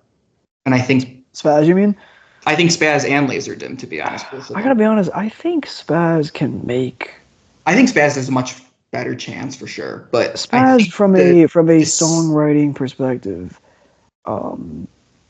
like Choose Violence is basically like, and some of his other songs, and I really believe this, a song like I Choose Violence, which as some listeners might know was maybe my favorite song of 2022, is not only is it perfect, but it is continuing in the lineage of great Atlanta rap. Yeah. And that usually gets recognized, at least in some capacity. Even like a Saw Baby had a couple of songs that went big at the beginning of his career. Like, he had a mainstream flat for a hot minute. Yeah. A song like I Choose Violence or Remember Me, like, there's a world where the right person finds that, the right influencer, the right whatever artist does a remix, and now the shit has, you know, he's doing, I hate to keep it, but like a Yeat type number, you know? Yeah. It's not going to be as big as maybe a Get Busy, sorry about that was, but it's going to have a moment in relative, I don't even want to say pop culture, but like no longer hiding in obscurity, where it's like, yeah, it's cool that it has like 8 million streams, whatever, on Spotify. Like, it's not a small song, but a big song is like, you know, triple that, quadruple that, you know what I'm saying? 5 times that. Like, there's a world in which that could have happened, and I think should have happened, because when I heard Spaz for the first time, it was a revelation for sure. Yes, for me, at least. And it was finding a favorite rapper, which doesn't happen a lot, and is so. I'm very passionate about Spaz's music because I think he is like a phenomenal talent that has such a unique timbre in his voice and has such his method of like constructing songs and raps and everything has what we've heard before, but also has new stuff too. And it's like, it's so fucked with the legal stuff, because this is a person that could step up and step into the role of, hey, Atlanta, we found our next guy. This is it. You know? Yeah. And he gets signed to wherever the fuck he gets signed to. And now, boom, you know, in a couple years, he rode the trajectory that so many have gone before him, you know, in Atlanta, where he could have been like a 21 Savage type of trajectory. Oh, I can actually see that. 21 was very obscure, and then, you know, that's a good comparison. Got bigger and bigger, and then blew up like quick. It can happen in the snap of a finger, as we know. So it frustrates me too, because then you hear a song like the one he did with Nudie, the Enough Ammo remix. Like it's an awesome song. It's like a mainstream-ish sounding song. Like the beat is not like murky or dark or anything. There's an air of sinister to it, but it sounds a little clean. And it's like he can do shit like that in his sleep, and he can do the really like hard, aggressive shit. He's really versatile, which I didn't give him a lot of credit for when I first started listening to him, because I wasn't big in like the Spaz and B type stuff. I was more on like the Baby Whoa, the Don't Get Up, Took Off Threes, that like crazy like dark Plugg type stuff. And so I got into like the Plugg and B type stuff later, and so it was crazy because I was listening to all this like hard dark Plugg that he was doing, and I was like, he's really good at like this one style, and I don't want to see him switch up on this one style. But then like going back and like re-listening to some of these albums that I didn't give enough credit for, like Spaz and B, I can definitely see actually the potential for mainstream for him. I guess I wasn't. I should have been looking at it from like that point of view through the "I Choose Violence" single. I mean, I think that makes more sense for him to go down that route. 100%. I don't know. This is all conjecture, this is all opinion. Mm-hmm. And I have to think about this before I say it because it is a very big statement. So I don't know, like, I'm not 100% sure if I would have to really think. I really think that I think "I Choose Violence." I think "I Choose Violence" is maybe my favorite Plugg and B song ever. That is a huge statement. I can't even say you're wrong because it's so good. You know what it is? But it has the same emotional resonance to me that like Still the Same gave to me, or Fatigue. Yeah. Would give to me, or it's just crazy that or like 3 a.m. and KD, like something like that, right? It's crazy that you would say that because like, you wouldn't necessarily think of Spaz like he's a Plugg and B artist first and foremost, but think about he creating your favorite Plugg and B song. That is insane versatility to like not even be thought of as like first and foremost a Plugg and B artist like Summers or Autumn, right? But to have that distinction, it's up there. I don't know if it's my favorite, but it is. But the fact that you can even think about that and say that, it says a lot. It says a lot to how the different styles that he can put in and produce pretty much flawlessly while still keeping that same flow that he's known for and, so endeared and a lot of people like him for. He's switching it up.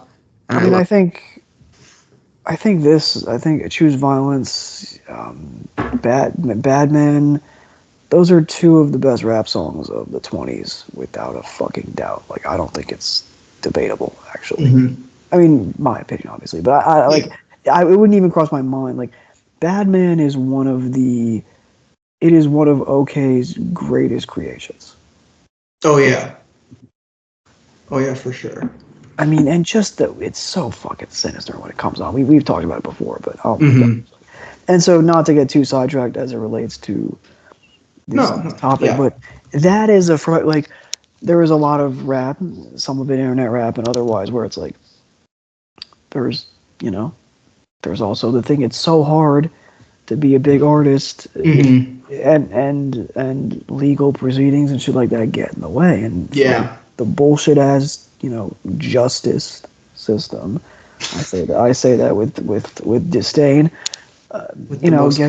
Gets in the way of an artist that I know it's an overused phrase online, but I really think this is like a generational artist like Spaz. Like, I would agree with you. There is something to it that I don't think there are 5 rappers better than him working today. It's hard to think of an artist that came up around in like the early 2020s that still to this day I would say is like, if they dropped a project, it's almost guaranteed to be like top 10 of the year. Like, unbelievable consistency. And with an appeal too, that stretches.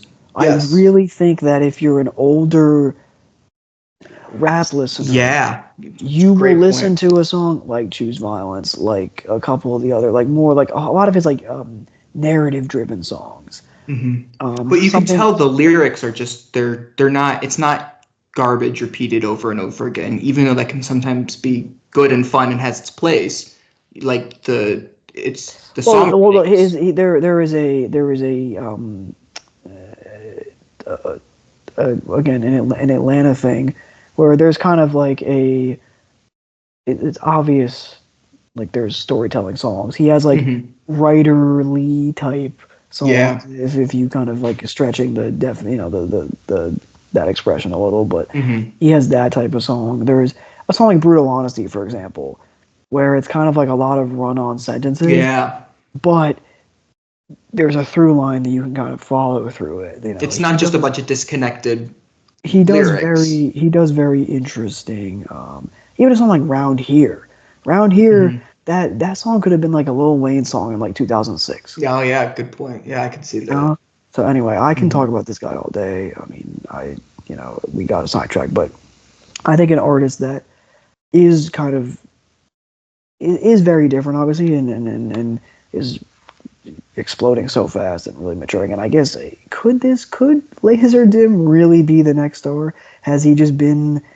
Is it kind of under our noses the whole time? Where you have all these? I mean, people. I'm not even talking about like these artists that are big amongst like kids and teenagers and young 20s. They're never gonna blow up like Che or like a Swappa. I think kind of has like.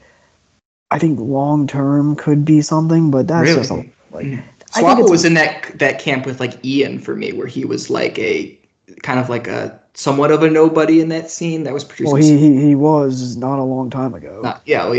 But I'm saying in terms of like there's sort of a facelessness to him, and I don't mean that in a bad way. It can actually be it can kind of slip into like playlist core. I think if somebody is a streaming playlist core, so that could be something. Or I think an artist like Yeat is just like too weird to be unique and a great artist, but I think too weird ultimately to be. And I don't think he wants. I think he is. He is on a major. I know, but like I just think the way that he sort of presents himself, he's never going to get that full. He's mainstream appeal. He's too strange overall. Obviously, we know Isaiah didn't want it, so that's never happening. Then you have, and I guess, like I said before, I get to, Lazer. You have people like, I would say, the Opium disciples who are in a different tier, I think, of star now because they're in the like summer's autumn bucket of like, okay, you have, what does Lowend have in terms of monthly listeners? Yeah, you have like 4 or 5 million. Listeners. I mean, Ken is going pretty crazy. He feels like a mainstream artist, I would say. I mean, he really Ken is a mainstream artist, I would say. I would put him there too. Yeah. I think Ken more so than Lowend, but Lowend also is. I mean, No Stylist has 102 million stream references. I think, like underground, we've moved on from No Stylist at this point. I think we've kind of. Right. We're past that. So in terms of like you have those guys who have cleared the SoundCloud sphere and they're kind of in their own tier. So those were kind of the counterweights to the organic rise a la Yeat. But we talked about also they had some help because of just the Cardi association and whatnot. That's always gonna whatever. Yeah, it feels like if you get signed to Opium, like you'll immediately have like a bunch of 16-year-olds be like, this is the greatest artist ever. And I'm tracking all of your next moves. Yeah, and all the people that got inspired by you or like inspired you like are trash. Like even though it's kind of the same music, and if like Glock 40 Spaz was signed to Opium, these people would be like going crazy over him. But because like was, right? that was the conceit. I know. So I guess my question is, you unfortunately have people like Jace who is in the bucket of like is bigger than you think he is, but is still not exactly like he's on a major, like he's not. I don't think he's gonna be sniffing. He just had some TikTok virality, which helps. Yeah. But then you have people that I really have, that I think the next star is Lazer Dim. I think we've kind of arrived at this point, right, where it's like, I agree. I think the next star is Lazer Dim. The meteoric rise in the last 6 months is something to behold. Yeah. It was like, and it wasn't even like the last 6 months. It was almost, I felt like it was almost a month. It was like I didn't remember hearing anything about him in like November, December of 2023, and then like all of a sudden. I was put on by a good friend of mine last year, I think in the fall. Okay. And I remember being like, this is like unique, but I'm kind of, once I heard a few, I kind of got locked in. Yeah. And I was like, this guy's funny, like, and he's talented. Like, I want to see where this goes. It gave me a similar feeling, and again, there's a real synergy here, when I heard Dirtball for the first time. Yeah. Very similar. Lazer Dim, though, I mean, Lazer is, first of all, he's proving to be versatile, even though people, clown him for making the same song, whatever. Like, I have no patience for those people. But I think that what is gravitating people toward him, I think, is very simple. It's one, I mean, your beats are your beats, obviously joke about the 808s, whatever. Yeah. You have this, Atlanta, this new Atlanta, and so it's like a recognizable flow pattern and tone of voice and stuff like that. I think that matters. Yeah. And not to like throw a comparison, go ahead. but I kind of do. I feel like I've seen this a lot is people have started to compare this to, maybe unfairly, but to the Cardi singles that have dropped. They've got that sort of Atlanta sound too, but they're very like, it's like a very basic, intense beat, but then like he's just spitting sort of that with that flow. I've heard people compare those two together, and I think that's why maybe like Lazer Dim and Dirtball, they're getting like these sort of more press because people have started to come around to the sound that Cardi has tried to push sort of in the industry with stuff like Hood by Air. I feel like that there's a little bit of a link that I've seen people that were not like tapped in with like underground hip hop. They've started to make connections with like the whole Atlanta scene and like what they're all doing. There's sort of I don't know, like a synergy that people have linked with those two. So go on, but I was just something that I noticed that, which is maybe why people are becoming more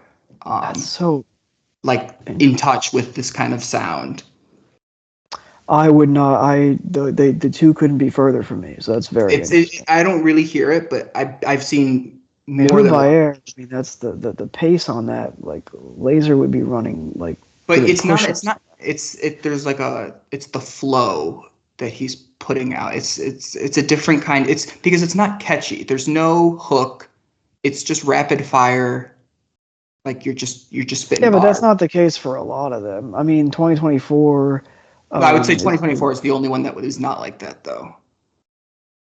Other than that, the other ones, like the Cardo beats. Okay, so the stuff that is like the darkest shit.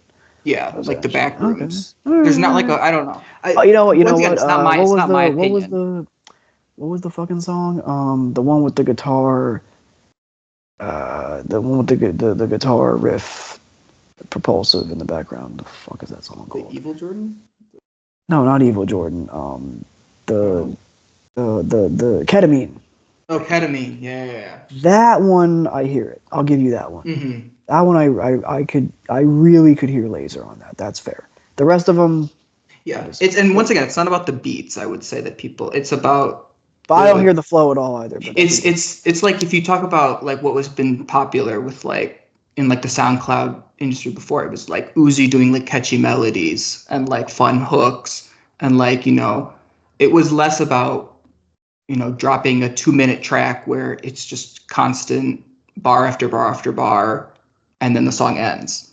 And so I think people are coming around to that idea, that sort of like punk vibe that has been in the SoundCloud scene since like 2021. You got people like Margella doing that kind of shit. That sort of style, which I wouldn't see at all being popular today. I think that is now becoming more accepted as a style of rap, whereas opposed it may have been a little bit more hated back in like 2018. Like, where's the hook? Where's the fun? Where's the, the fun bars, the good melody? It's now I can spit for 2 minutes and drop a classic. Or less, 60 seconds. 60 seconds, yeah. I still, even with all of what you're saying, don't hear it in the slightest. I'm going back in my head and I'm spinning in my head the card. I've listened so much, obviously. Yeah. Evil Jordan has a hook, so I wouldn't even say that. I can the Hood by Air is the only, and really the Ketamine is the one that I can. And like I said, I don't quite hear it, but it's what I'm reading about. I'm hearing people become more. Okay. Well, anyway, I think Lazer does far enough on his own in his lane, because his kind of sound is like, okay, what if we took, some of the Atlanta eccentricities that have been present in previous artists that have gotten popular in the past, and then we put like this, TDF on steroids. Some of these songs. Obviously, all the jokes about the 808s, like, it is funny, but I will say that a lot of the stuff was great, and he's shown to do a lot of different stuff. I mean, the Asian Rock, song, that one did numbers for him. Yeah. Tony Dim, which is a crazy, crazy hard song that did numbers. And Laced Max. Laced Max, and that's a jerk. He did on song, he did on the stream with the YouTuber. I mean, that was he's got a lot of versatility, because of his main songs are not even that style that he's sort of known for. And he can Laced Max and Asian Rock aren't what he's. That's not that Gozan beat that he so often does, and yet still those are the songs that are popping off. Well, I think it makes sense that those songs are popping off also. I guess you could say that, but I also would be. It's interesting that why him then? Because I guess he is a unique dude, and really, he had some. When you listen to a song like "Awesome," I mean, that's just a great rapping performance, even though it's 80 seconds. And you listen to a song like Enjoyable, or even some of the newer stuff. So it's Not a Fan is one of my favorites from him. Get Wild is my favorite that he's dropped, and even Pat gave it a 4-star, which is pretty crazy. We force him to listen to stuff sometimes. Fuck. That's the thing, though. That what you just did right there is so infectious. That is how people get into and form attachments and relationships with rappers. That is what. So there is a quality to Lazer, and by the way, he inspires discussion and music criticism about him as well. I've read pieces about him that I vehemently disagree with from people I otherwise like. I've read stuff about him I think is great. Yeah. So there is a real.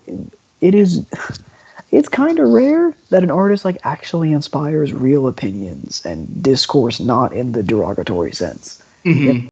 Yeah.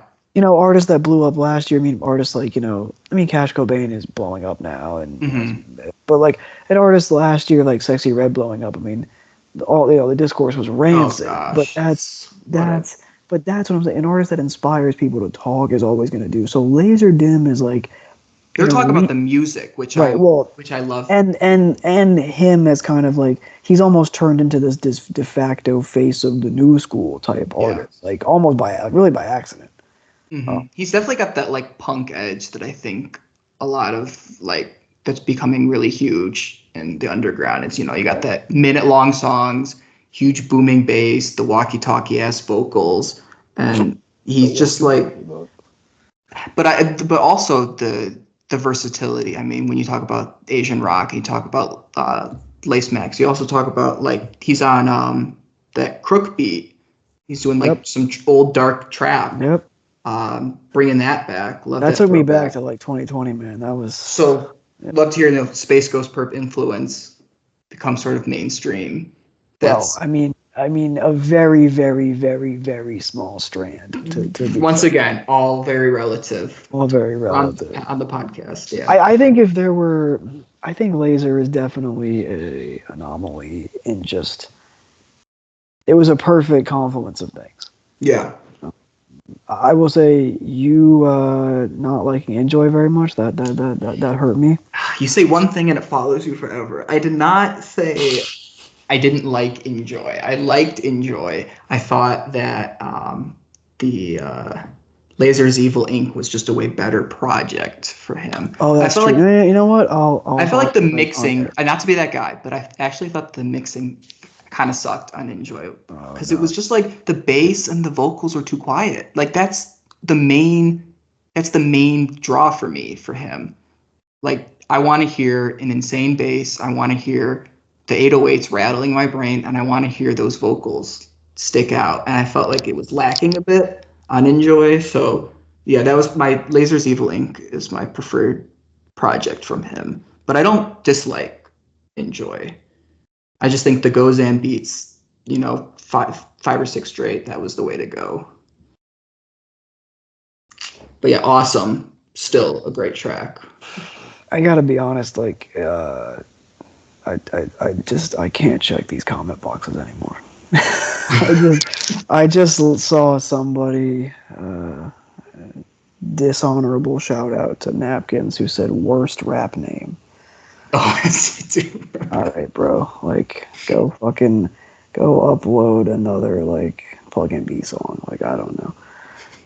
Anyway, basically, if you see a big white Soundwave brick on SoundCloud, you know it's going to be good from Lazer Dim 700. That's like that style. Enjoy, I think, is like the punk rap of the year so far.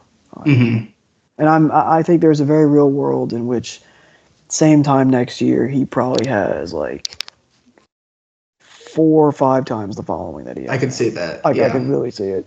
I think in the line for like next star, he has taken the mantle for like this guy is gonna be, and I'm not, again, relative, because like I don't know if Lazer Dim is gonna be I don't know if Lazer is getting the mainstream, but I would have assumed most people had no idea who the fuck he was 6 months ago when I was one of those people.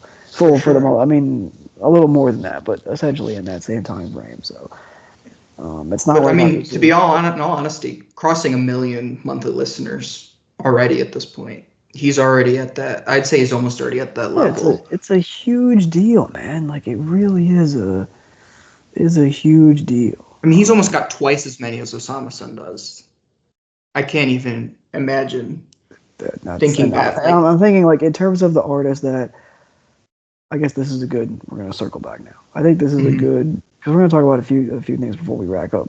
Yeah. But I want to say, if you had to pick one of these three, Lazer, Nettspend, OsamaSon, and I'm gonna say it, Ian.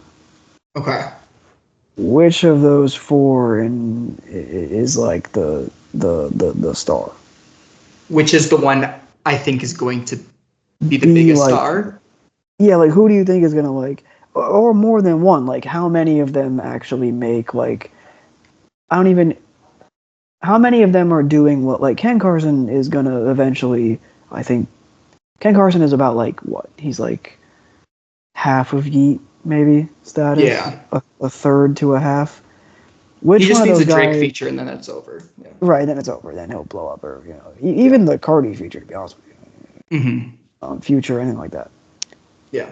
We get, like, what kind of artists can get in that, like, 10 million-ish kind of lane, like, monthly, like, be a mainstream, people, would know who they were if you walk down the street. Of those 4, I think those are the 4 most likely. I think you're right. Yeah. It pains me I can't put Glock there, but I think those 4. I think at this point with where he is, legally, I think you gotta halt that. Yeah. But yeah, So I think of those four, unfortunately, I do think Ian actually has already lost his time. I think he had a misstep with how he presented. He literally blew the 15 minutes of fame.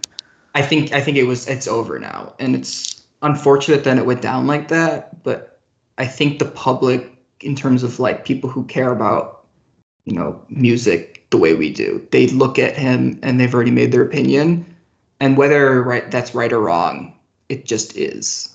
And so I think whether that's fair or not to judge the whole body of work on on your biggest project and how you present yourself. Now, I do think if he goes and tries to do some cool ambient plug, it won't make him bigger, but I think it can grow his fan base and actually have like people like can call themselves Ian fans. But like right now, I think it's kind of just, here's an album that dropped that is kind of a mockery in a way in the scene, in the underground scene right now. It's seen that way, I guess. Yeah. So it's hard to come back from that.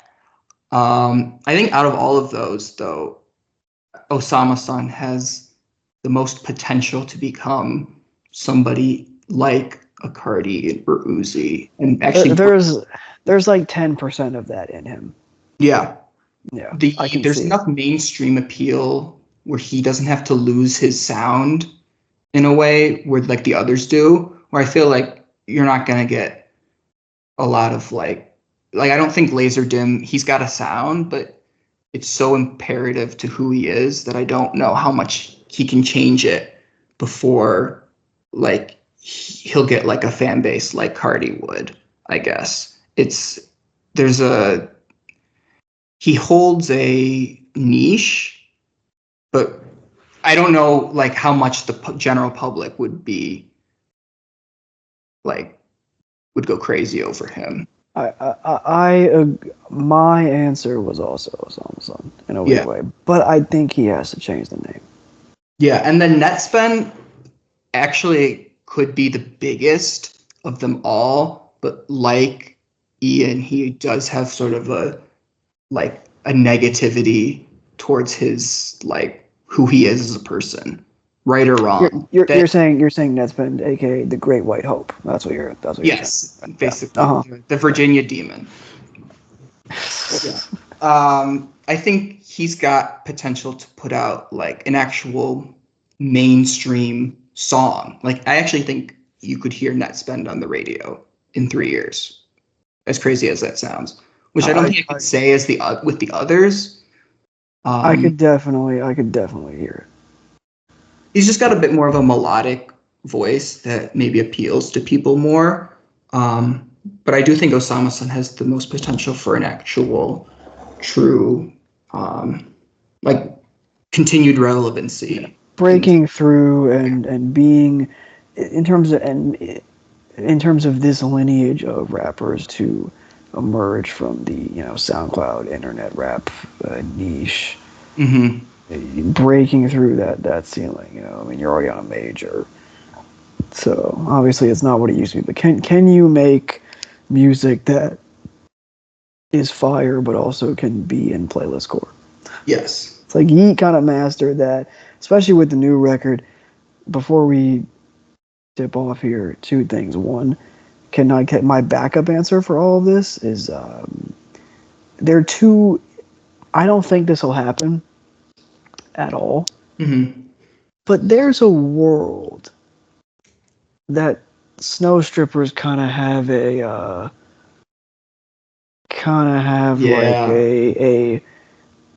and they make way different music, so I'm not even but like a respectable, how do I phrase this? When Charlie XCX was going through her career revamp with the mixtapes and everything, mm-hmm. like the slow rise again type of thing after the hit. Now, obviously, Snow Strippers never had the hit in the first place, but what I'm saying is like that cult fan base where you look up and you're like, whoa, they're bigger than I thought they were. I went to a show of theirs a couple months ago. It was phenomenal, as you know, we talked about it. Yeah. And I wouldn't say the whole thing.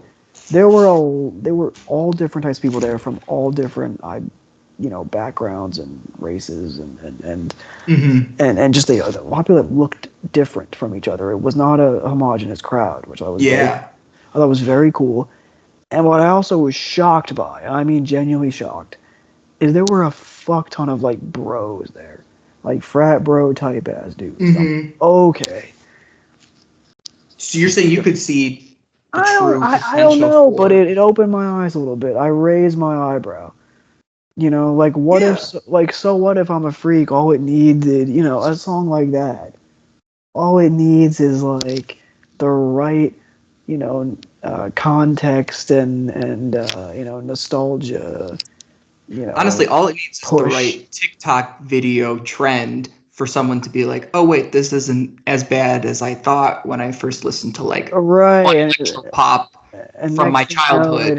Next thing you know, I'm actually bumping this in my now. car. It has 50 million streams. You know what I'm saying? Like it could happen like that. So yeah, it's all of this stuff is very relative because the internet is a funny place, and shit blows up for no reason. Mm-hmm. You never know what's I never would have thought that Lucky would become like I knew he was destined. He's the underground king. It was only a matter of time. Props, I guess. I wish just more people would listen to Almighty So too on the key side, but that's a different story. I guess before we out of here, okay. Do you think what are your thoughts, I guess, on the Diary Plugg stuff? Like Woke Up. Oh yeah. It's cool that Woke Ups has a massive hit. TikTok hit. I mean, when we all heard it, we knew it was going to be. I mean, that song is, it's a very unique song. Chops up, we're going to lay the block up. No. Okay, you actually did. I mean, it was the most heartfelt scream I had ever heard. I gotta be honest, I can't believe you did the wail on air. That's insane. And it's 11:30 at night, so I could have gone louder. We might have to leave that one in. By all means. But I think that stuff is a nice alternative for people that, Plugg and B has kind of passed by in a lot of ways, and it's evolving and whatnot. And this is the new, like that stuff. Outside of that Woke Up song, the rest of that scene is very, very, very, very, very underground. Yes. So there's really nobody that's like. If you want to get in the mud and listen to 9SMJ or whatever, or anything that smells, I believe they pronounce it. Anything they produce. One, I co-sign it. Second of all, that's real. I'm on SoundCloud every day type. This is you're deep into it if you know people like Montclair 3K and Joven and Ose. Those are like good 500 too. 500 plays on SoundCloud, but good music. Insane beats. They're 50 seconds long, chopped up, insane. They got that bop synth, the Chicago drill bop synths, going in and out. Yeah, I think this is my favorite scene of this year so far, just in terms of consistency wise. Maybe not in terms of importance or relevancy, but it is very pretty music. Yeah, it's beautiful music, and I love the R&B influence that kind of goes in with the vocals. They're really singing. They're not. This isn't just your standard bar rapping. There's some emotion going in. There's a lot of emotion going into it. For sure.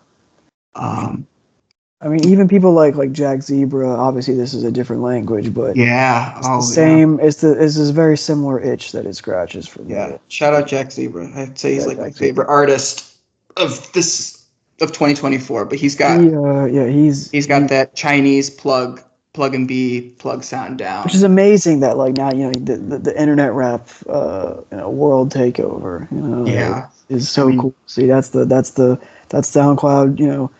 Difference now versus then. I mean, back then anybody can make it. You had Keith 8 back then, but this is a little different. It's at a more molecular level, I think. I want to say, do you know the artist Dre Vinci or Dre Vinci? Dre Vinci, I do not. No. I posted some of his stuff in the server. I will be. All right, I gotta tap. Maybe I'll add shit to the site and be like, oh my gosh. Oh, you're gonna actually do it. Actually contributing. Yeah. It's okay. I'm really bad too. Yeah. I don't want to, but really, I mean, some of the craziest beats I've heard on SoundCloud in a while. And I don't know. Just maybe like some stuff, me stuff. I'll just add it all in then. Oh well, if you're gonna do that, I will definitely. Why not? Yeah. I will definitely send you some for sure when we get off. But real quick before we go, since it's kind of a tradition, 5 minutes on the Yeat on 2093. What are your? I never got your thoughts. What are your thoughts? Oh, on 2093. My thoughts were it was so over, but then I realized that we're actually so back, and just to enjoy it. I'm on almost the exact opposite of you. I thought we were so back. Honestly, I don't think we're so over, but I wish I could say I've come back to the album a lot. It grew off. It grew off me a bit. It's probably my least favorite album he's dropped. And not that okay. And that being said, I do really like the album. I do think at risk of sounding down with this comparison, it's a little too like Travis Scott for me. Like overly polished Scott song structures, a little sluggish with the drums. Too. I know I did fall into that trap. No.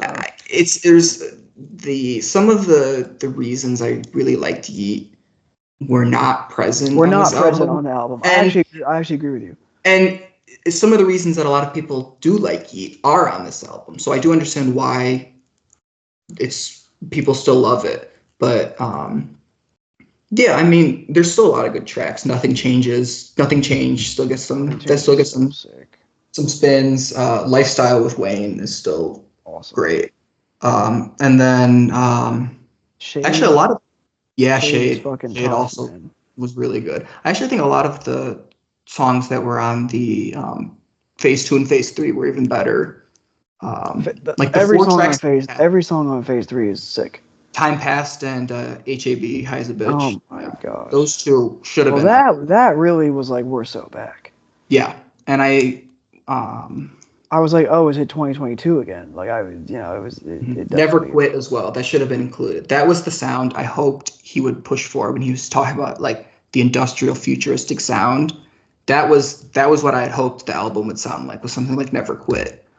It really I liked it on first listen. It really grew on me, man. Like I've listened to it a lot. And I'm not, it's funny, I don't even know if it's in, who knows how many, I forget off the top of my head how many projects he has, but it's definitely not in my top 5, I'll just say that. Mm-hmm. But it's funny that I can say that and be like, man, this album's actually like rocks. Like like if we're being real, I mean, obviously it's a massive song now because of TikTok, but on first listen that immediately struck me, the last song, Keep It Pushing. That's such an interesting that's a new sound for him. And that was very cool. It has a very cinematic feel to it, and even the first track, like Psycho CEO. Some of the first tracks. I'm not gonna name the whole album, but like the vast majority of the album, and then to me, you add on the 2 deluxes, and even the Drake song I liked. Yeah, the Drake song was actually not bad. And it's like you have like 6 just like really good songs, like I think 5 of them like great songs like added to it, and it's a nice, it feels like a nice a really interesting statement from him, where it's kind of this like he puts on like the Daft Punk dystopia goggles a little bit in there, like it's an interesting thing. But I do think the next album, just based on what has been hinted at, obviously a song like Helly Man, which I think is awesome, and I think I like the fun little conceit of that hook. But that was one of my favorites that he's dropped this year. So yeah, I hope he's kind of going to that sound. I don't know if that's the way he's going to go down. I think it's just going to be a little more laid back and low key. I think this album. I think he wanted to do something huge and put out like a big statement. Took a year to make, you could tell. Like it was since the last one, so like it was definitely a big statement. It sounded very expensive. I mean, good for him that he put all that Geffen record money to use. Like production sounded really great. Like some of the songs were drawn out, but I really pretty much uniformly liked. I would say like 85-90% of the beats on there. I was into. So I think it just got a bit tiring to listen to, but I would never say any of the songs were bad, or even like mid in a way. Yeah. It was just, I just wouldn't say I came back to it as often as I wanted it to, especially because it was hyped up to be like the big game changer. So it's disappointing maybe on my end that I didn't want it to. To be fair, it was for a lot of people. Yeah, it definitely was. A lot of people saw it as a big. I think from a mainstream perspective, this was like, oh, now I'm going to take him serious because this is now the he's serious a real artist. Yeah, well, and that was my frustration with it when it dropped. And of course, I think that's maybe why I'm also a little sour on it comparatively to where I was a little uncharitable to it when it came out. Mm-hmm. But now I'm like, this actually rocks. Who cares? You got to divorce yourself from the narrative in a way and just listen to the music. And I'm guilty of it as well with certain things. But, you know, when you listen to the actual songs, you're like, damn, this shit's tough. But it's hard to sometimes look at, you know, when you look at like the Afterlife score and you're like, really? Oh, don't get me started on that. We're going to be here all day. Yeah. Or all night, rather. 60 seconds, I forgot. Corey Lingo, top 5? Oh my gosh. Top 5 of the year. Maybe even my second favorite besides the Blade album. The people that said, what if Chris Brown were actually good, was smoking me. So I will. For real. I'm seeing the Chris Brown, I'm seeing the Usher, the Justin Bieber sort of vocals that mid 2000s, early 2010s. So, like Ray J. Oh yeah. Oh my God. This is the best 2000s R&B album that never came out. Exactly. He's damn Usher on those beats. It's crazy.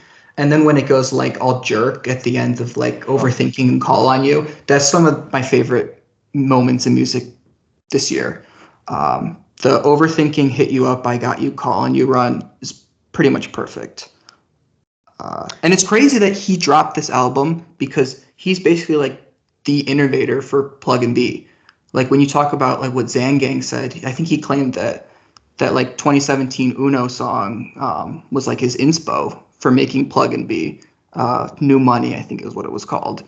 Zangang said that Corey Lingo is the guy that basically started it all. So to drop an album, I would say like 8 years into the genre's history and have it be pretty much almost flawless. What an achievement. Props to Corey. Love his shit. Glad he's finally like getting his flowers for real. And I think it's fantastic. I will be talking about it more on an episode soon to come. Yes. 5 seconds. Mo Beretta, This Is Not a Drill 3 ever coming out? It doesn't seem like it at this point, unfortunately. I think he's moved on. Hurts a little. It does hurt a little.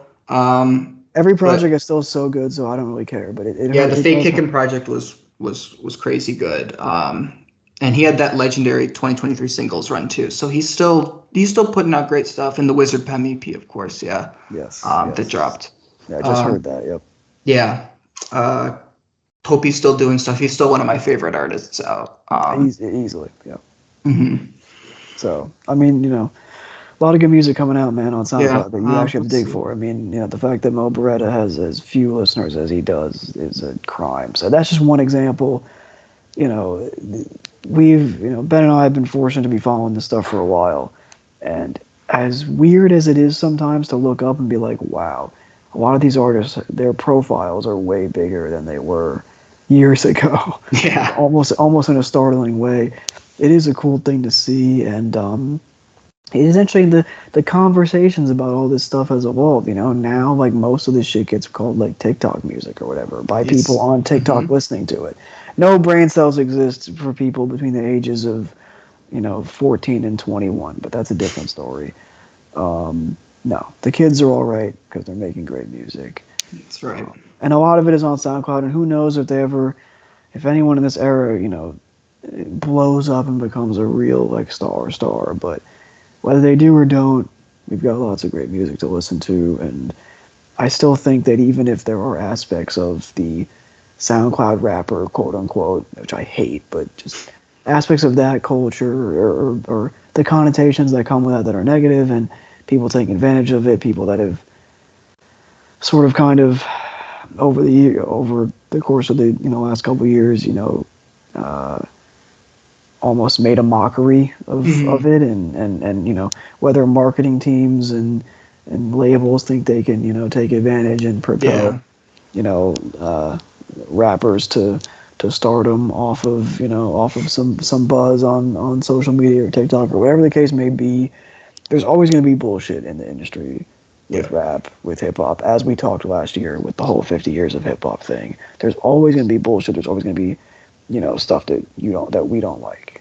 But for my money, it's still my favorite genre right now in the West and absolutely and globally. And there's still much to be happy with and much to listen to every year, and this year is a perfect example of it, and we'll keep seeing that for many years to come. I firmly believe that. So there's still no better thing than just discovering brand new music on SoundCloud that you just know is going to blow up. Yeah. That you're just or that you're like oh my gosh, I need to send this to 5 exactly people like it. You know what I mean? That's a great feeling, and that's what music discovery is for, and that's what keeps it driving. A place like SoundCloud can provide, when it's not being fucking, a fucking corporate, shield. Anyway.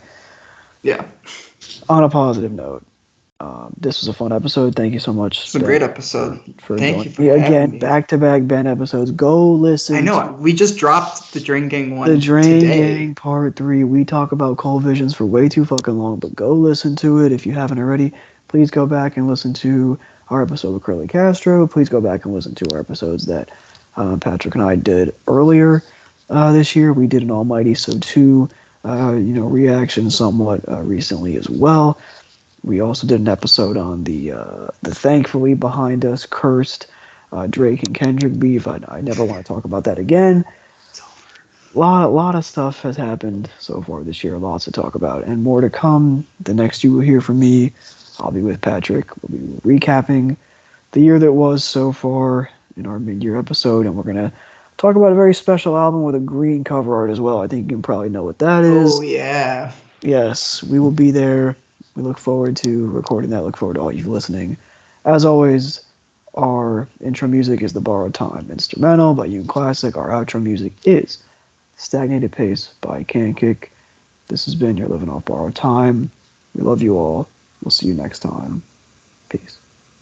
It ain't gonna never stop. It ain't gonna never stop. It ain't gonna never stop. It ain't gonna never stop. It ain't gonna never stop. It ain't gonna never stop. It ain't gonna never stop.